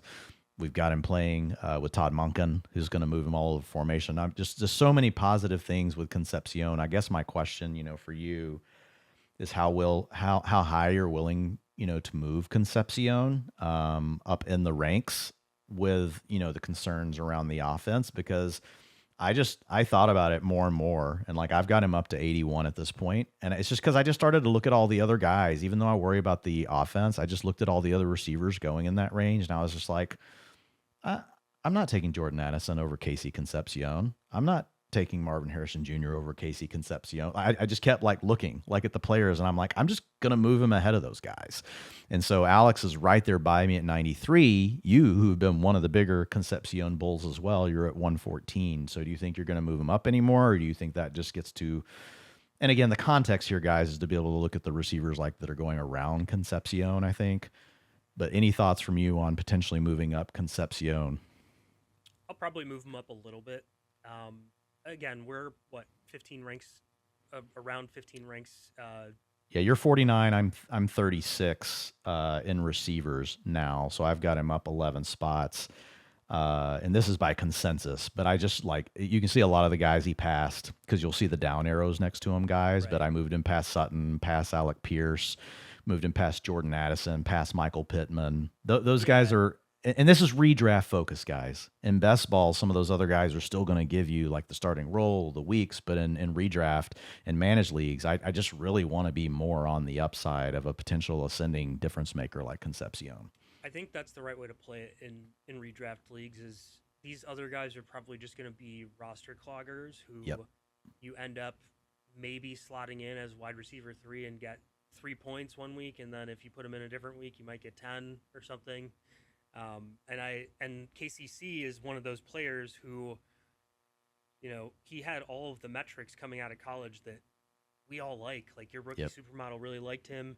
A lot of film guys liked him. He had great separation. This is just a role that could be very fantasy friendly. The hard part is I want to make sure people, when they do draft him, they recognize that you're probably not starting him week 1, and you're just waiting to see what ends up happening with this offense. But when it clicks, when everything starts to click, and it could be in week 1, that's when you start putting him in your lineup, right? Yep. So don't cut him if you draft him. Like keep that's him right. on You got to be team. patient. Yeah. And the way you have to think about it, guys, is like, you're not drafting your starting lineup. You're drafting the things that you're less likely to get later, and you have to start drafting those things maybe a little sooner than you think, so that over a course of like 4 rounds, you can add as many of them to your team as possible. And it doesn't mean they're going to be in your starting lineup. You may circle back, like Zain talked about earlier, for really more of that floor play. But if you're following the draft strategy guide, you should be good by the time you get to Casey Concepcion anyway, as him being one of your bench players. So I would say check out the draft strategy. Again, like it's up over at fantasylife.com. And I talk about a lot of the concepts like that Zain just mentioned. But I do feel like with Concepcion, even though he's not in your lineup week 1, you're adding something to your roster that it's going to be really hard to find as the draft continues to go on, especially if you want to get multiple swings at archetypes like, his. I said on the Browns. Commanders, they did play their starters for one series against the Lions, who did use some of their starters. Some of them were backups. Aiden Hutchinson didn't play. Jaden Daniels, just one drive, only 3 snaps for him. Krosky Merritt and Rashad White both did not play due to minor injuries, so nothing really to talk about with the backfield here. Wide receivers, Terry McLaurin played all 3 snaps. I think the biggest thing to discuss here, Zain, is Stephon Diggs. Played 2 of 3 snaps. Was in a route on 1 of 3 pass plays, and he played from the slot 100% of the time. I know Dan Quinn talked about Diggs and like his slot prowess whenever they first signed him at the coach presser, but we'd also heard a lot like from beats that Diggs is really working outside in practice. And so now we get this one very, very, very small data point, right? With Diggs playing in the slot over this one drive. And so I'm not really overreacting it. I'm not moving Diggs down. I still think he's a really good wide receiver 4. You're ahead of me in the ranks. You have him in the wide receiver 3 range, but I'm not moving anything unless you're more worried about this and you're hearing anything else from camp that makes you think he really could just be the slot player. I'm not worried about it at the moment. Again, okay, 1 snap. Good. Yeah, that's what I'm saying. So it's like hard to know. Antennas up, but yeah. I think when push comes to shove, like if they need to pass the ball, he's going to be on the field. That's my thought. So not Just the really. rest of the depth chart's not good enough to like. How do you justify not having Diggs on the field? Like whenever you have like Traylon Burks and a lot of these other guys. So okay, I think we're Exactly. good on that. I will say Okonkwo, 85% of the snaps were the first two drives, 63% route participation rate though. And so he did remain in to block on one pass play. The only reason I bring it up for Okonkwo guys is just really because like he's never been an 80% route share guy, even though he was on a team in Tennessee that really like needed someone else to be a good receiver. So antenna's a little bit up on Okonkwo. I've still got him as a mid-range tight end too. I think obviously the bigger hit to Okonkwo was just whenever they signed Diggs. So I didn't feel the need to like move him down again, Zane. But did you have any? Are you hearing anything on Okonkwo?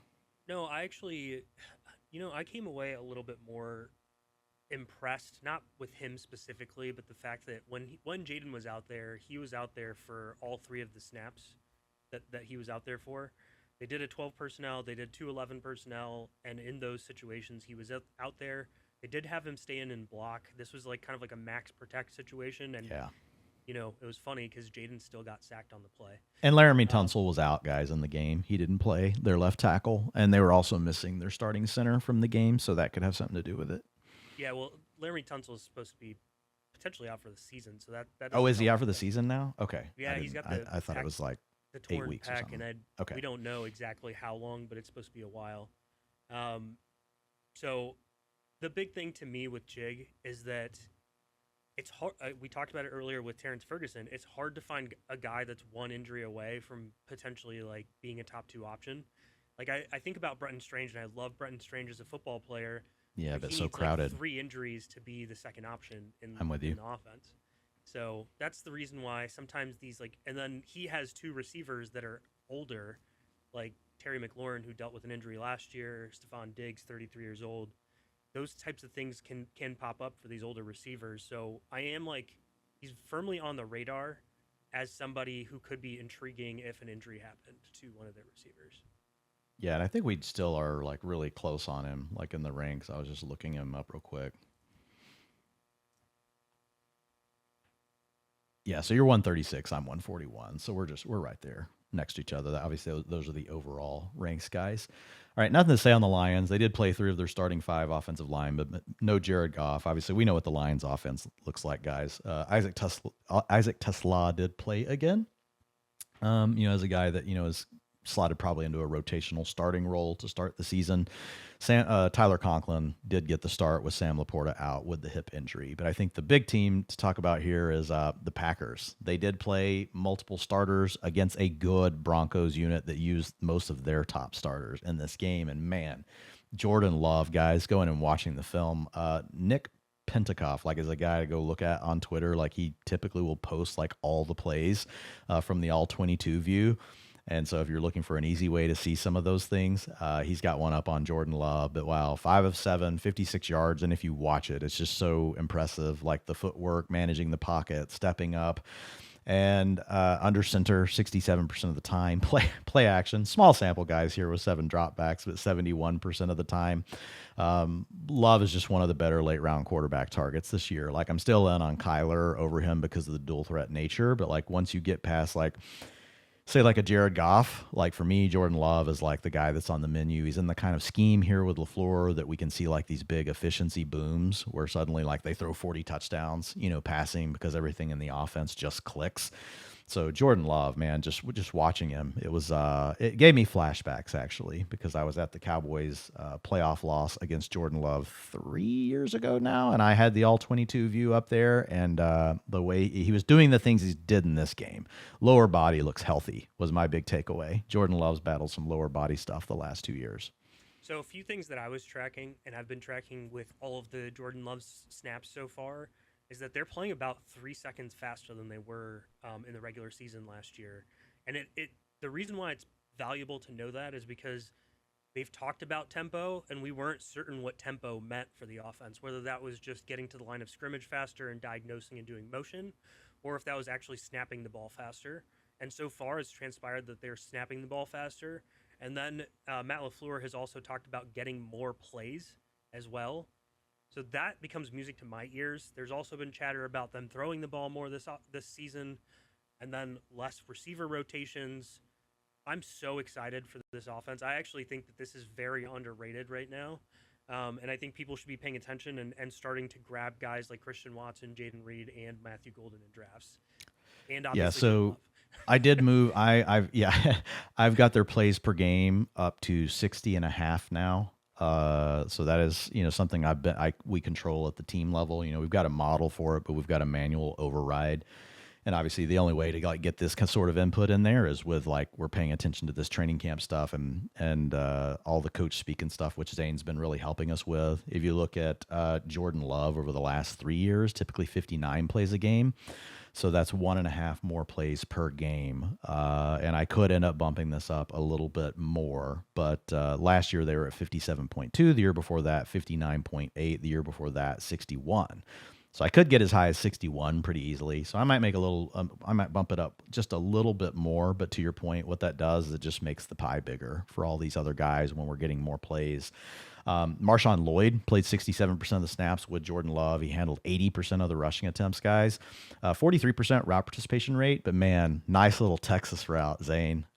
Gave the little shake to the outside shoulder on the linebacker or safety, I can't remember which, and then he cuts it back across and ends up scoring a touchdown on that play in the red zone. So MarShawn Lloyd just really continuing to trend up. Running back 2 behind Josh Jacobs, who obviously did not play in this game. Still under NFL investigation. I don't think any of us are expecting Josh Jacobs to get suspended, but it still is an active, ongoing investigation. So MarShawn Lloyd going way, way too late in drafts. I've got him one spot above Bigsby. I think, Zain, you still got him one spot behind Bigsby, but those are 2 names that you guys should absolutely. And don't even worry, honestly. Once you get to that range of the draft, you're in rounds 11 and 12. If you need to add running back depth to your team that could potentially break your league if it goes your way, MarShawn Lloyd is one of those names.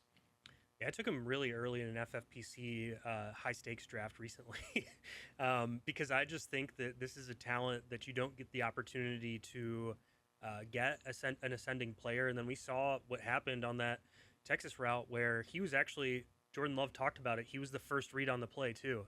This play is designed for this guy to go get in and score a touchdown, and that's exactly what he did. And nobody likes that more than coaches like a Matt LaFleur, where the play works exactly how it was designed, and both players execute it perfectly, which Jordan Love and MarShawn Lloyd did.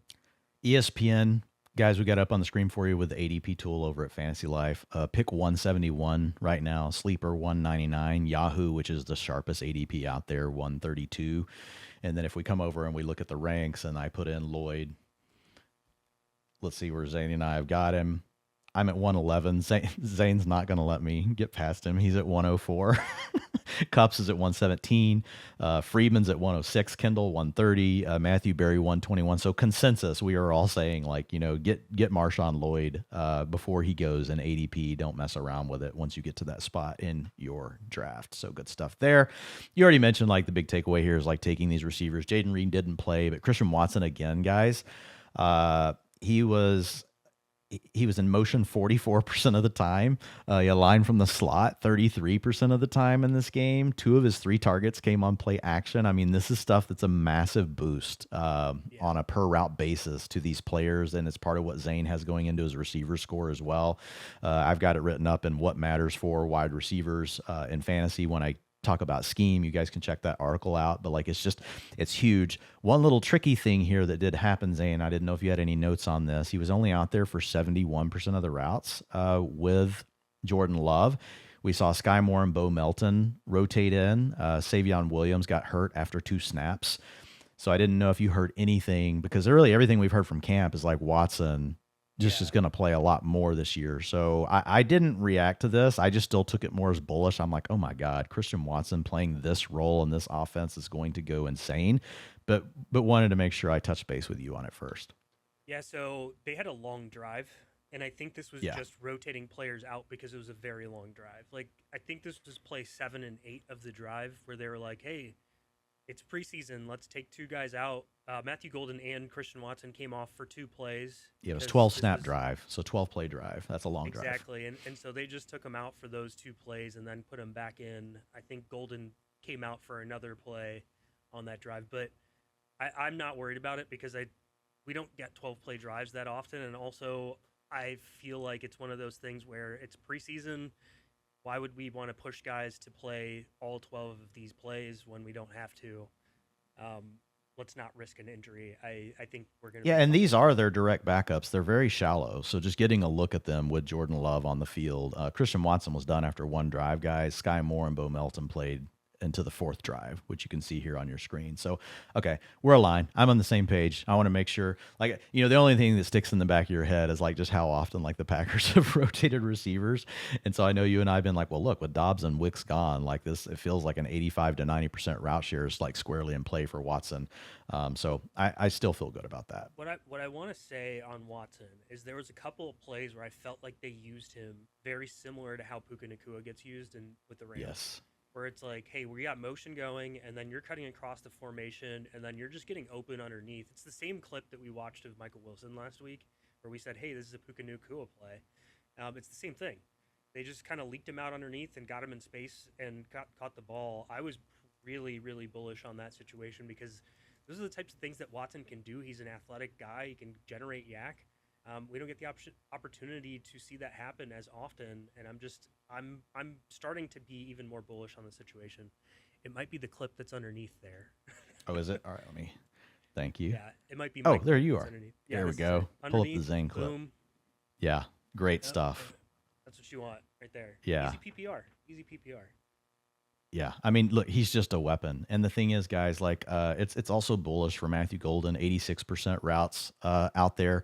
But Watson's the guy that he is the one that, to me, looks like is going to be the straw that's going to stir the drink. They're giving him all of the beneficial stuff. And like we said, 44% of the time he was in motion when he was out there this week and getting to play from the slot, all those things. So, yeah, love it. Golden, also a really good pick in round 10 on Yahoo or Sleeper.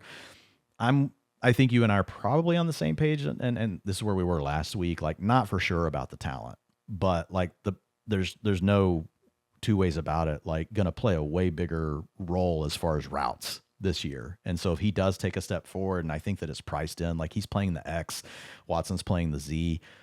Golden did catch his one target for 19 yards, and just watching him, I did go back and watch all of his snaps. Like, he looks fluid, he looks fast. Not getting the benefit of the routes that Watson gets, but like I thought Golden, for the role they're asking him to play, looked good, even though he just had the one target.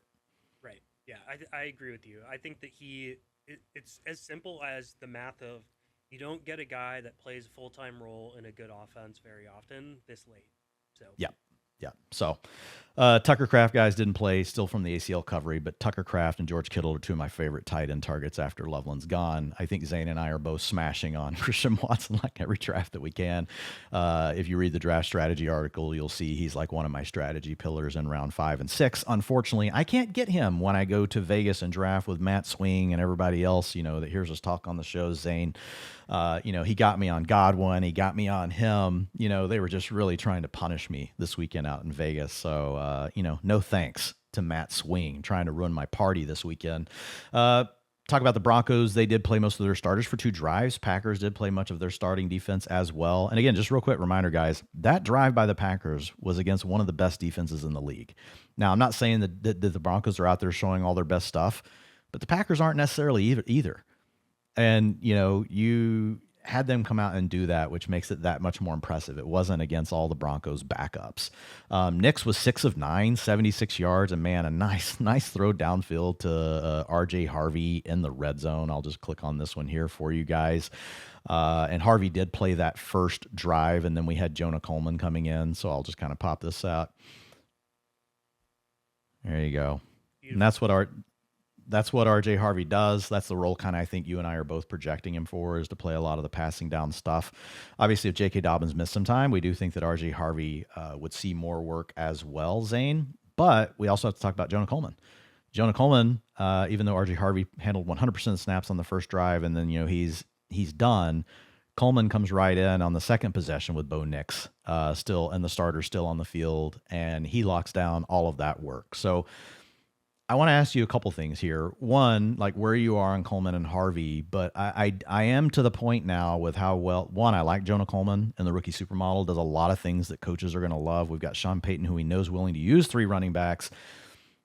I think I'm going to move Dobbins down some just because, like, and I like Dobbins, but I am at the point now where I'm almost certain that this is going to be like a 3-way split right away. And I think Coleman also hurts RJ Harvey's contingent upside.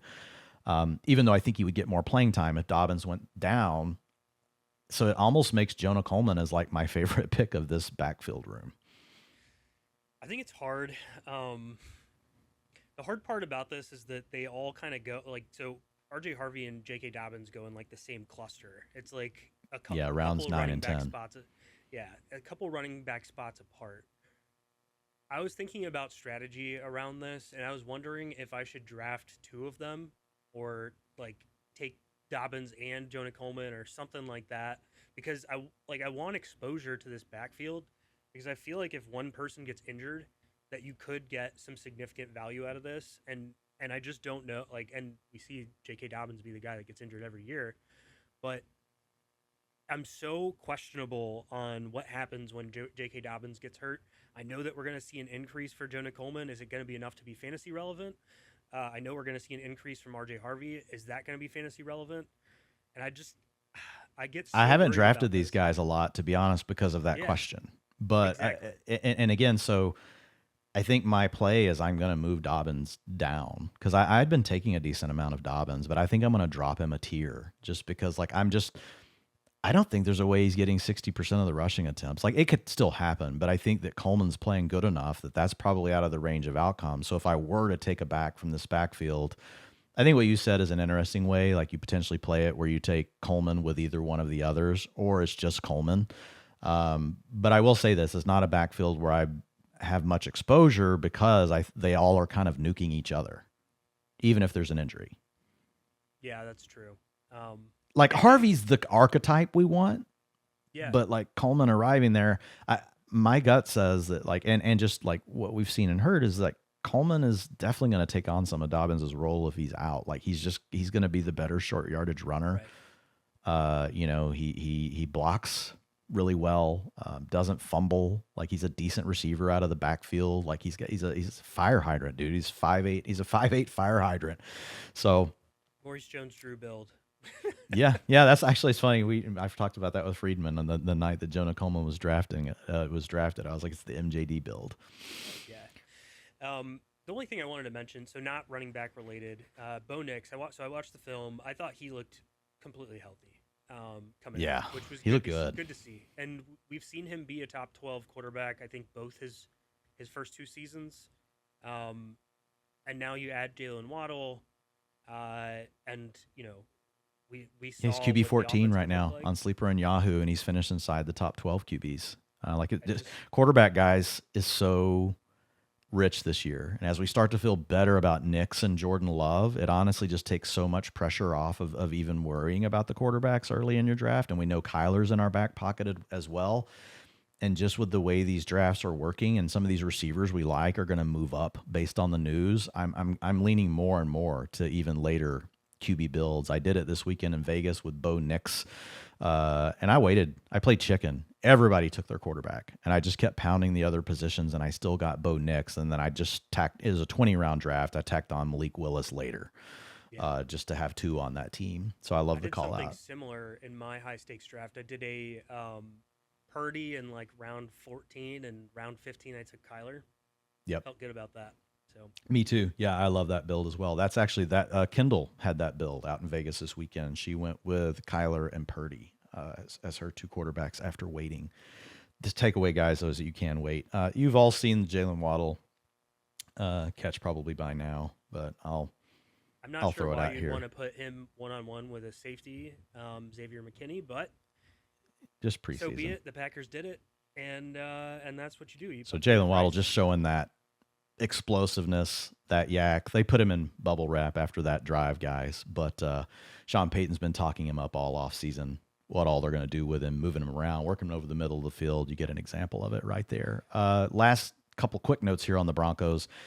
Pat Bryant was the wide receiver 3, 80% route participation rate on the drive with Waddle and Sutton. It does feel like he's pretty much locked down that number 3 role. Zain, any quick like just elevator thing on Pat Bryant? I mean, Marvin Mims didn't play, so that's the one. That's the one guy that I think they could rotate a little bit more with. So I'm not like 100% set on what this is, but Pat Bryant is a guy that I'm targeting in drafts later because I do think that he is an ascending talent, while a guy like Cortland Sutton is a more descending talent. And I could see a situation later in the season where Pat Bryant is that number 2 target in this offense. And I think this offense could take a step up with the addition of Jalen Waddle. So he's just a late round flyer for me right now, but I felt a little bit more confident with him being on the field pretty much the entire time when they're in 3 wide receiver sets. Last note here on the Broncos, this is for the sickos. Evan Ingram has been getting some buzz in camp.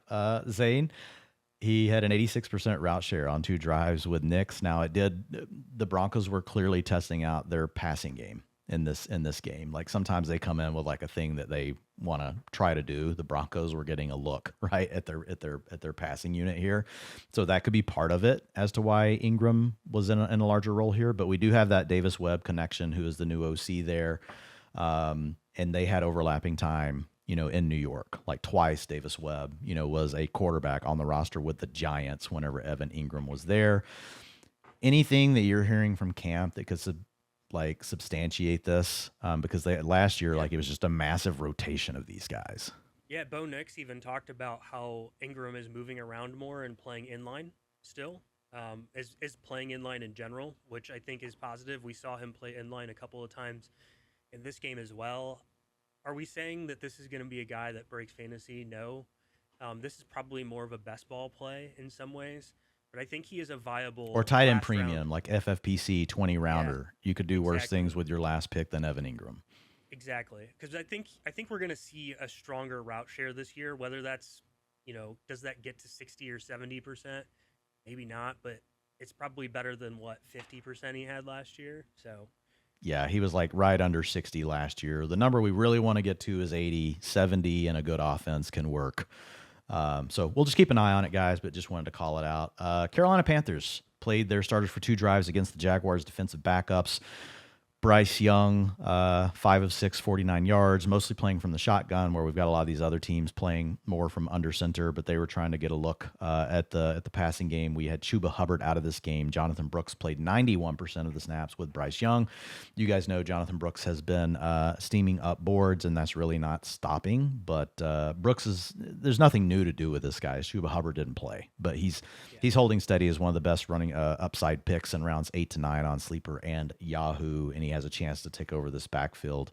But I think the thing I wanted to chat with you about here, Zain, is really Tet McMillan, and we got a second week in a row where they were moving him around and he got into the slot, and they even used him in motion a little bit in this game. So he ended up with 2 targets, catching both for 25 yards. We did not have Darren Waller again in this game, right, who just recently signed 2 weeks ago with this team, so that could potentially hamper some of this slot work, and you mentioned that last week. But I just took it as another, not moving Tet McMillan. There's no action here, but was excited to see him, in the slot again after seeing that last week. Yeah, I think he's such a safe pick. Where he goes, there's other mid-range wide receiver too. There's other receivers that go in that range that I think have higher upside that could, like a Jalen Waddle could. If you told me this guy broke fantasy, would I be more surprised if it was Jalen Waddle or Tedrow McMillan? I would probably be more surprised if it was McMillan, only because of the pass offense. I think McMillan's a fantastic player. In redraft, he's one of those guys that I actually think makes a lot of sense, because you sit there and you say, there are very few situations where this guy doesn't get 1,000 yards and 7 touchdowns, right? And I'm just going to make sure he's in my lineup all the time. And then there's obviously the possibility of 1,200 and stuff like that. But can he get to 1,500? Probably not, because Bryce Young would need to throw for significantly more passing yards for that to happen. But I really like the deployment, and I like the fact that they're moving him around. It just shows that they're willing to do a little bit more creative things and get him some easy looks, which can help him take up a few more targets per game. Yeah. And I think the thing is with Tet, like ultimately what gets you there, the way he hits his ceiling is with the touchdowns, right? I think we would be like, whoa, 1,200 yards. That would be a really good year in this passing offense that we have because of Bryce Young and the struggles that he has. But 12 touchdowns on top of that is the way he gets there. Whereas a smaller guy like Jalen Waddle, it's really hard for him to get to 12 touchdowns, guys. Like it's like such a random like shockwave thing that happens when that works out for them. Very few wide receivers at Jalen Waddle's size, like have we historically looked back at and been like, hey, year in and year out, like they're a 10+ touchdown guy. So Waddle's still probably more of a 7 to 8 touchdown player. Could spike, obviously, like he could have 12 because he's a big play threat. But McMillan, the way he offsets that is really, okay, great, less yards, probably similar catches, but he could get there in the touchdown department if the Carolina Panthers offense can like be adequate, which it was like for stretches last year, but most of it was through the run game, less than the pass game. So it is a little bit trickier. Jaguars, Mike Evans. It's like the typical like 1,000-yard, 12 touchdown season that Mike Evans is like known for. Yes, agree. Yeah, agree. But I will say there's definitely still upside with a guy like Tet because he's such a good talent, and I do like the stuff in the slot because that could open up some matchups that helps him get to like 1,200 yards and maybe unlocks a couple more touchdowns. Nothing on the Jaguars, rested their starters and most of their backups guys, so not any takeaways there. But for the Jets, we did see Geno Smith. He played one drive. They went 10 snaps. It was a very good drive for Geno. It was against the most of the Steelers' starting defensive unit. He goes 7 for 7, 65 yards, 9.3 yards per attempt. I know this is an offense that you and I have talked about being kind of sneaky because they do have the weapons in place. And if Geno just found a way to like be like what he was 2 or 3 years ago, right? Not like a world beater, but like an average to below average NFL quarterback with these weapons, it is something, there's some potential upside here with the Jets. Yeah, I've been on point with this pretty much since day one, since he signed there. I think their offensive line is so significantly better than the Raiders' offensive line, which was one of the worst offensive lines in like history. He was under pressure, under siege a lot, and that's just the way that Geno struggles. Whenever he's under pressure, he's a really bad quarterback. This offensive line gave him enough time to throw the ball, and what did we see? We saw 7 for 7. We saw nice throws to Adonai Mitchell. We just saw a really, really strong looking offense. They came out and scored a touchdown right out of the gate. And that's what I think we could see this year in certain matchups. And we can try to do our best to identify those matchups. Adonai Mitchell played so much in this game, and I was very excited about what he could potentially do and the chemistry that he showed with Geno Smith. But really, like, when you get the really good, adequate quarterback play, we're talking about the potential for Garrett Wilson to have a monster season. And I think that's the biggest takeaway for me is like, if you get something decent from Geno Smith, we're talking about the best quarterback play that Garrett Wilson's ever had. And he's we're talking about Tet being a good a good football player.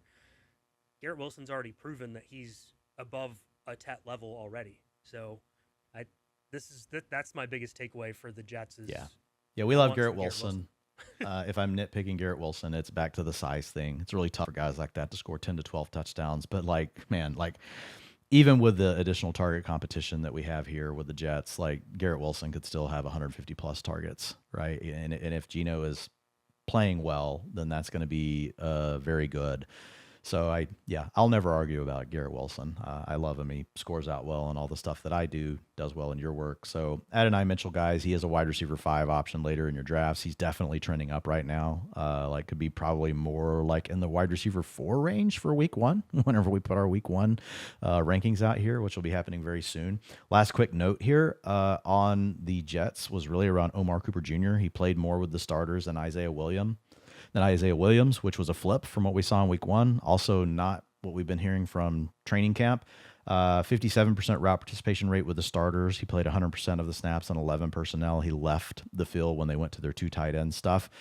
He was from the slot on 83% of these routes and motion 17%. Didn't get a target, but it was encouraging to see him at least get out there, and they decided to give him a little bit of a look here with the starting offense over Isaiah Williams, which Cooper also exited the game ahead of Isaiah Williams. So we talked about this last week, and Cooper was one that I'd mentioned I'm just kind of holding steady with him. Like we'd already moved him down. I think you had to a couple of times, and I just wasn't going to push it too far because he's still a round one pick that you could stash late. But any thoughts here on the stuff with Isaiah Williams or anything that you heard as to why this happened? No, I just think that this is going to be a situation where because they're going to do 12 personnel and have two tight ends on the field, he's going to come off the field a decent amount to start the season. And then they're going to ramp his work as the season goes along. That's what we typically see with some of these rookies too, especially back half of the first round type of rookies, or even second round rookie receivers. Sometimes we could see situations like that, and I don't expect anything different. So if you do draft an Omar Cooper, I mean, for the most part, you're probably thinking, hey, I need to hold on to this guy for a little bit because I'm not going to be starting him week one by any means. And if an injury happened, yeah, maybe he slots in and does a lot, but Yeah, I think in deeper leagues, you guys should definitely be taking him because people are letting him fall way too far now. I think he went at like 180 or something in one of those drafts this weekend. And I was just like, yeah, that's just too far on a 20, man roster. And that's somewhere where you can let a guy like that sit down there. And Omar, as much as I like Adonai Mitchell, Omar Cooper did play on the outside and inside in college. So I just think there's a lot of outs, but I think it's a positive, like that he at least played above Isaiah Williams on this one. Steelers, Aaron Rodgers didn't play, but the top wide receiver, and neither did the top wide receivers, but we did see the starting running backs play, and we saw the offensive line play. The Jets played many of their defensive starters as well against the Steelers. And so we'll just talk about the running backs here. But Jalen Warren started the game. He remained in for 3 drives. He handled 47% of the snaps and 50% of the rushing attempts over the 3 drives with the starting offensive lineman. And it was Warren playing all of the first drive. Dowdle handled the second drive, and then they split the third drive 50-50. Now, I know training camp reports, Zain, have talked a lot about Dowdle potentially really being like the by far lead, early down option. And I don't know, like now we've got, this data point here saying it might be a closer split. Like any different, are you changing anything here? Or are you just still leaning into the training camp reports that you think Dowdle will still more likely get more touches?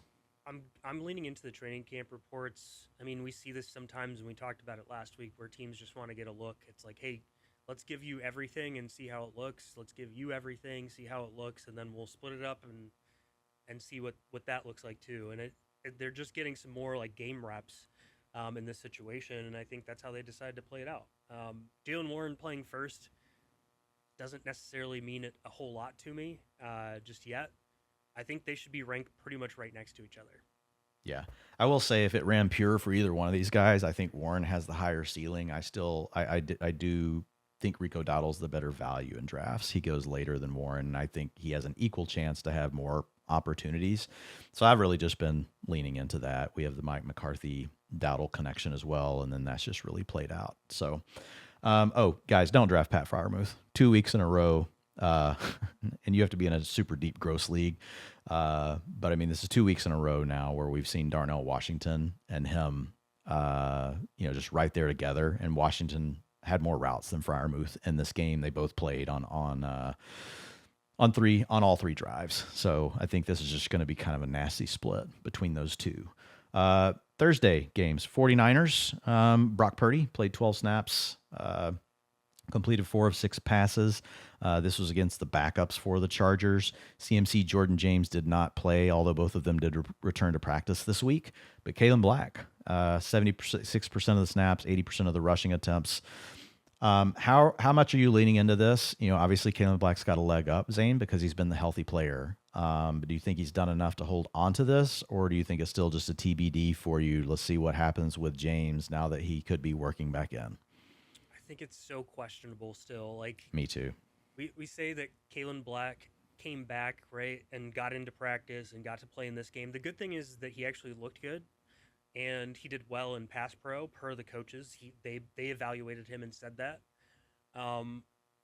The negatives would be that he's also missed a lot of time as a rookie, and Jordan James has played and been in the scheme before. So that would be what leans towards Jordan James, and Jordan James is a little bit more of a pass catching type of back that we saw coming out of college. So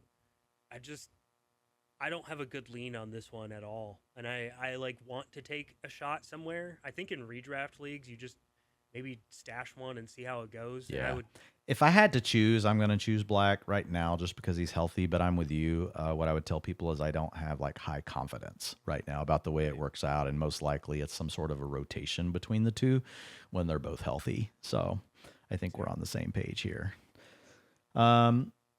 Mike Evans didn't play due to the quad. Also, I know he came back to practice on Monday, but sounds like he left practice early. So I don't know if you had any quick updates on Evans and health. no, I haven't heard anything. I think one of the updates may have happened during this, but I haven't seen it yet. So. Okay. We did see Deebo Samuel play 83% of the snaps with the starters. 100% route participation rate on the one drive he played with Purdy, was targeted twice, one catch for 4 yards. And this is something I talked about last week, that I think that Samuel, while he's fresh early in the year, I think we might see him in a bigger role. I know you thought maybe more of a gadget role. I still don't think we know for sure. This kind of maybe leans more to where like my head was at. But it doesn't change my feelings on Dhanani Stribling. I'll just say that to you guys. Stribling was he played 57% of the routes on the drive with Purdy, but once again led the team in targets. And this guy just continues to stack everything onto everything. I mean, practice is good. Joint practices are good. Preseason games, he maximizes his targets. 4 catches for 64 yards on the night. He hung around and played on one more drive with Mac Jones before getting to call it a night. Worked underneath. He also, though, had a post pattern for 21 yards. He also dropped a stop and go where he had the cornerback beat that he might score on there, and we would have even more Dhanani Stribling steam. So I've moved Dhanani Stribling up to high priority wide receiver 4 upside, like in my ranks. I've got him right there with Concepcion. I've moved him ahead of several guys that I don't think are going to do much for me in redraft because I just really want to be targeting this upside. I think at this point, Dhanani Stribling is fair to put on your radar in round 7 and 8. He's not going that high yet, but I just honestly wouldn't want to mess around with it in my drafts because it just takes one person in your league to like them. And with the other things that are going in that range, I would rather just secure him. And even though I'm taking him a little earlier than ADP, there's still other things I want to come back to in the next round and in the round after that. But I think he's one of these plays like what we talked about with Concepcion, where it's like, man, like you're targeting something that's really difficult to find later in your drafts. And I did move Stribling one spot ahead of Concepcion at this point. I'm more confident in Concepcion's playing time early in the year, guys, even though I think like he's probably going to be a little bit of a slow starter as well. But when I just sit and I think about it, Zain, and I think, which one of these guys are we most likely at some point in the year, and maybe it's week 8, 9, maybe it's week 6, I don't know. Which one am I most likely to think, my God, I don't have this player and I like really regret it? And I do think that it's Stribling at this point. And I have them right next to each other in the ranks, but it's just the offense for the 49ers. The tape was really positive. I mean, I was breaking it down, and it's like, oh, it's 3rd and 5, we're going to Stribling, and we're going to have him like win a one-on-one route. Oh, it's 3rd and 4, we're going to go to Stribling. And it's like first read stuff where you're just going directly at him. I felt very, very positive about it.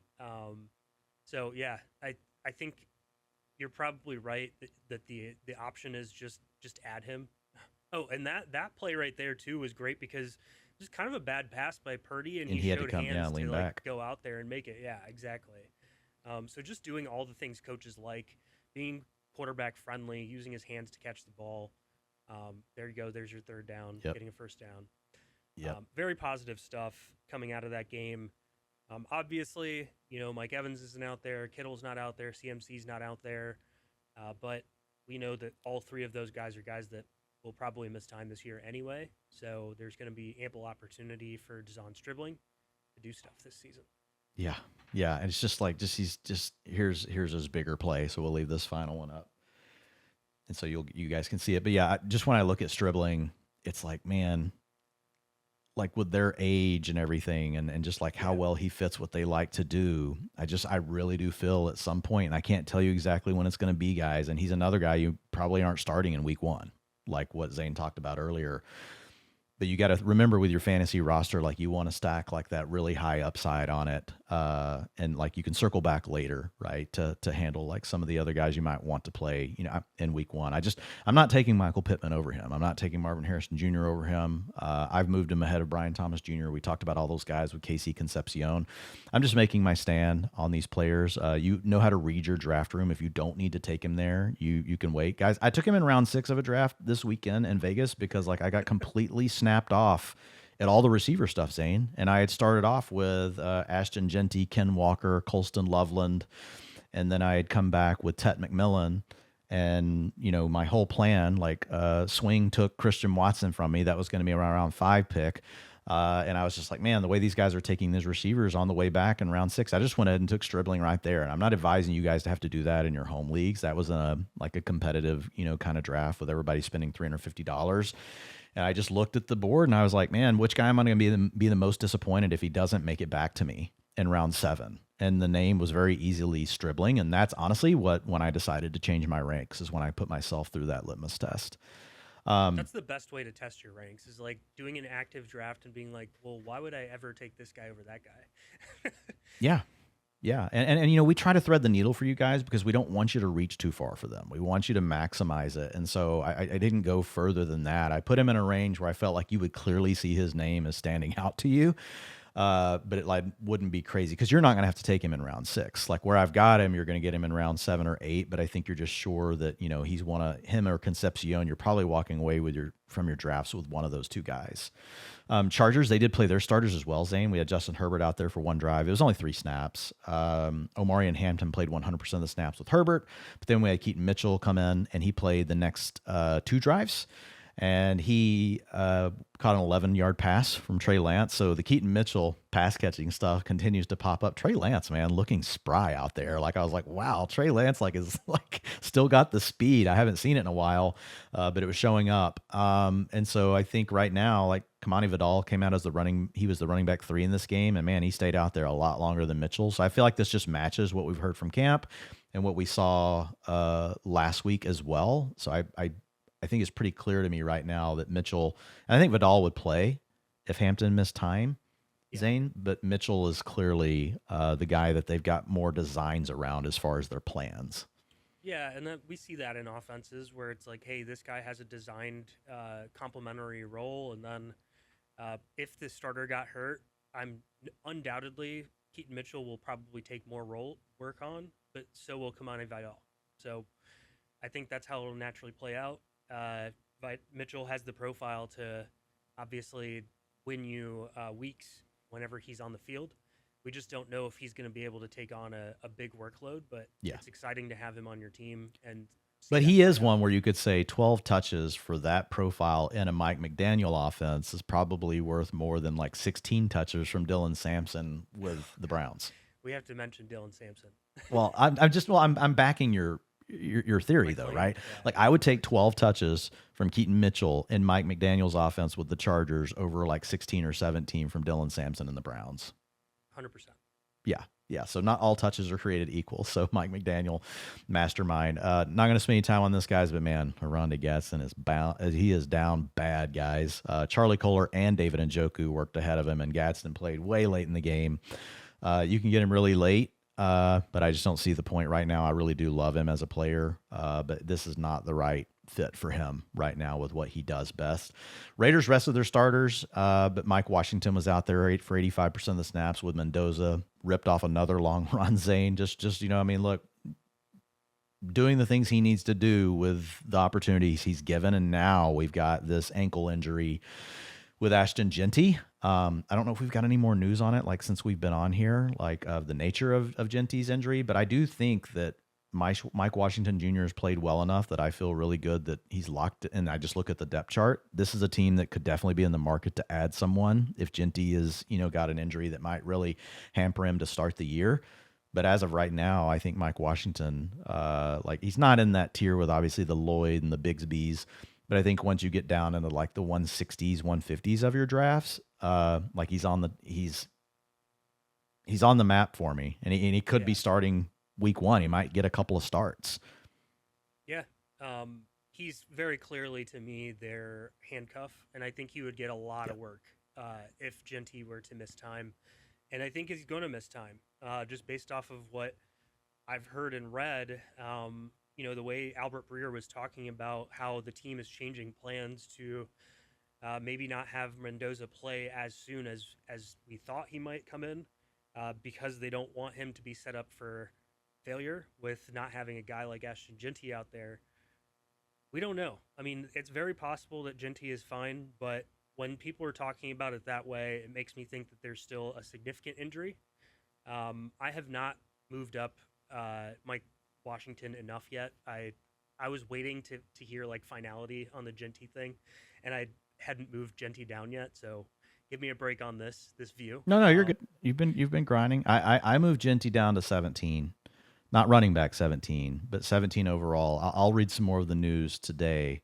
I may go lower than this, but kind of where I looked at him, Zain was all right. Like Devon Achane, offense with question marks. Like Genty, offense with question marks. Both guys catch passes.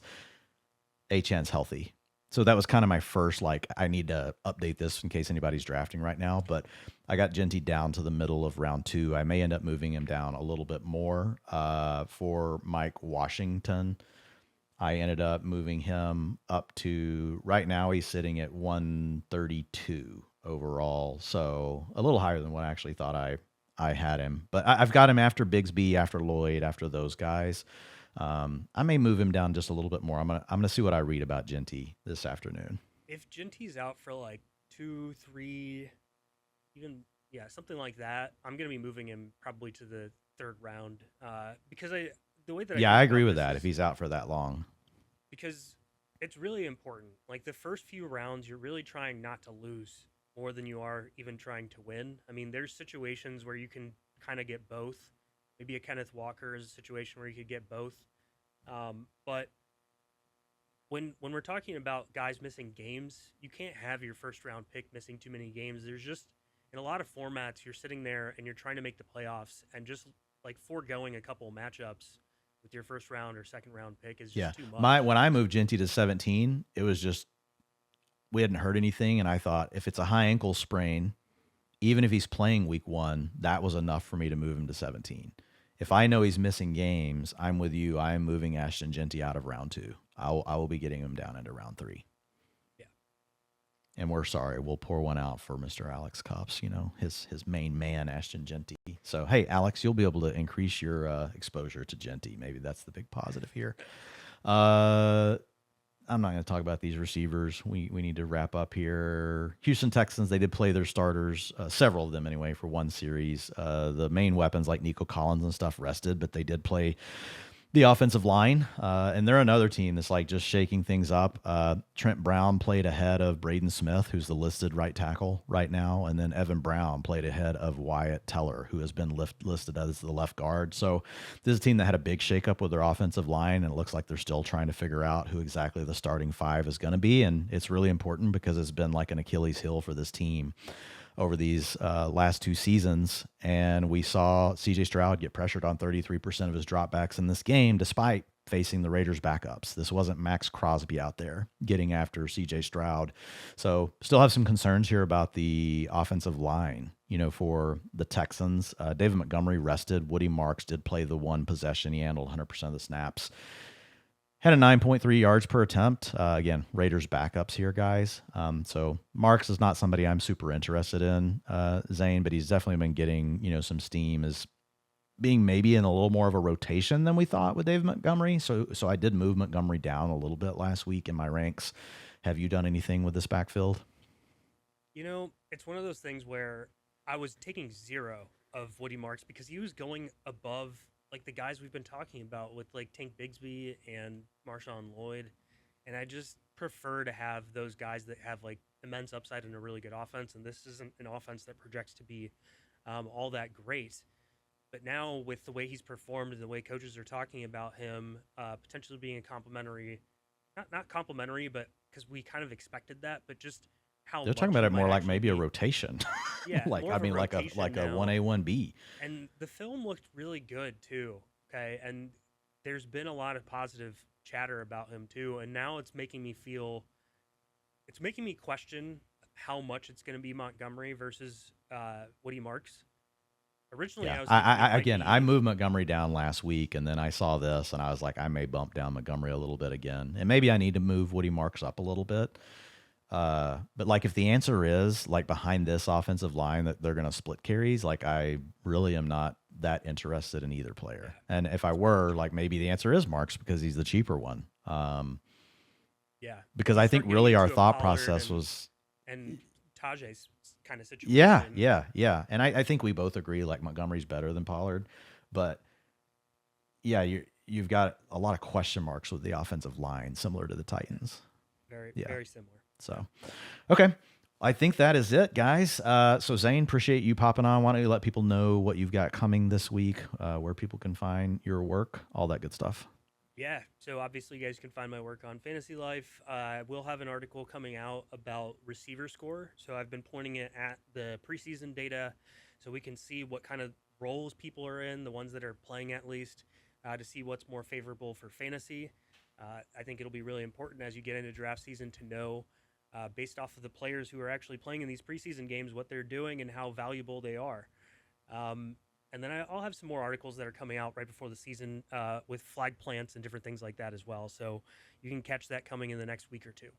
Amazing. And Zain, you're always grinding the ranks. We're always chatting back and forth in Slack about projections and what you're hearing at camp. So big shout out to you. Really appreciate everything that you're doing. And for everybody else, we will see you next time.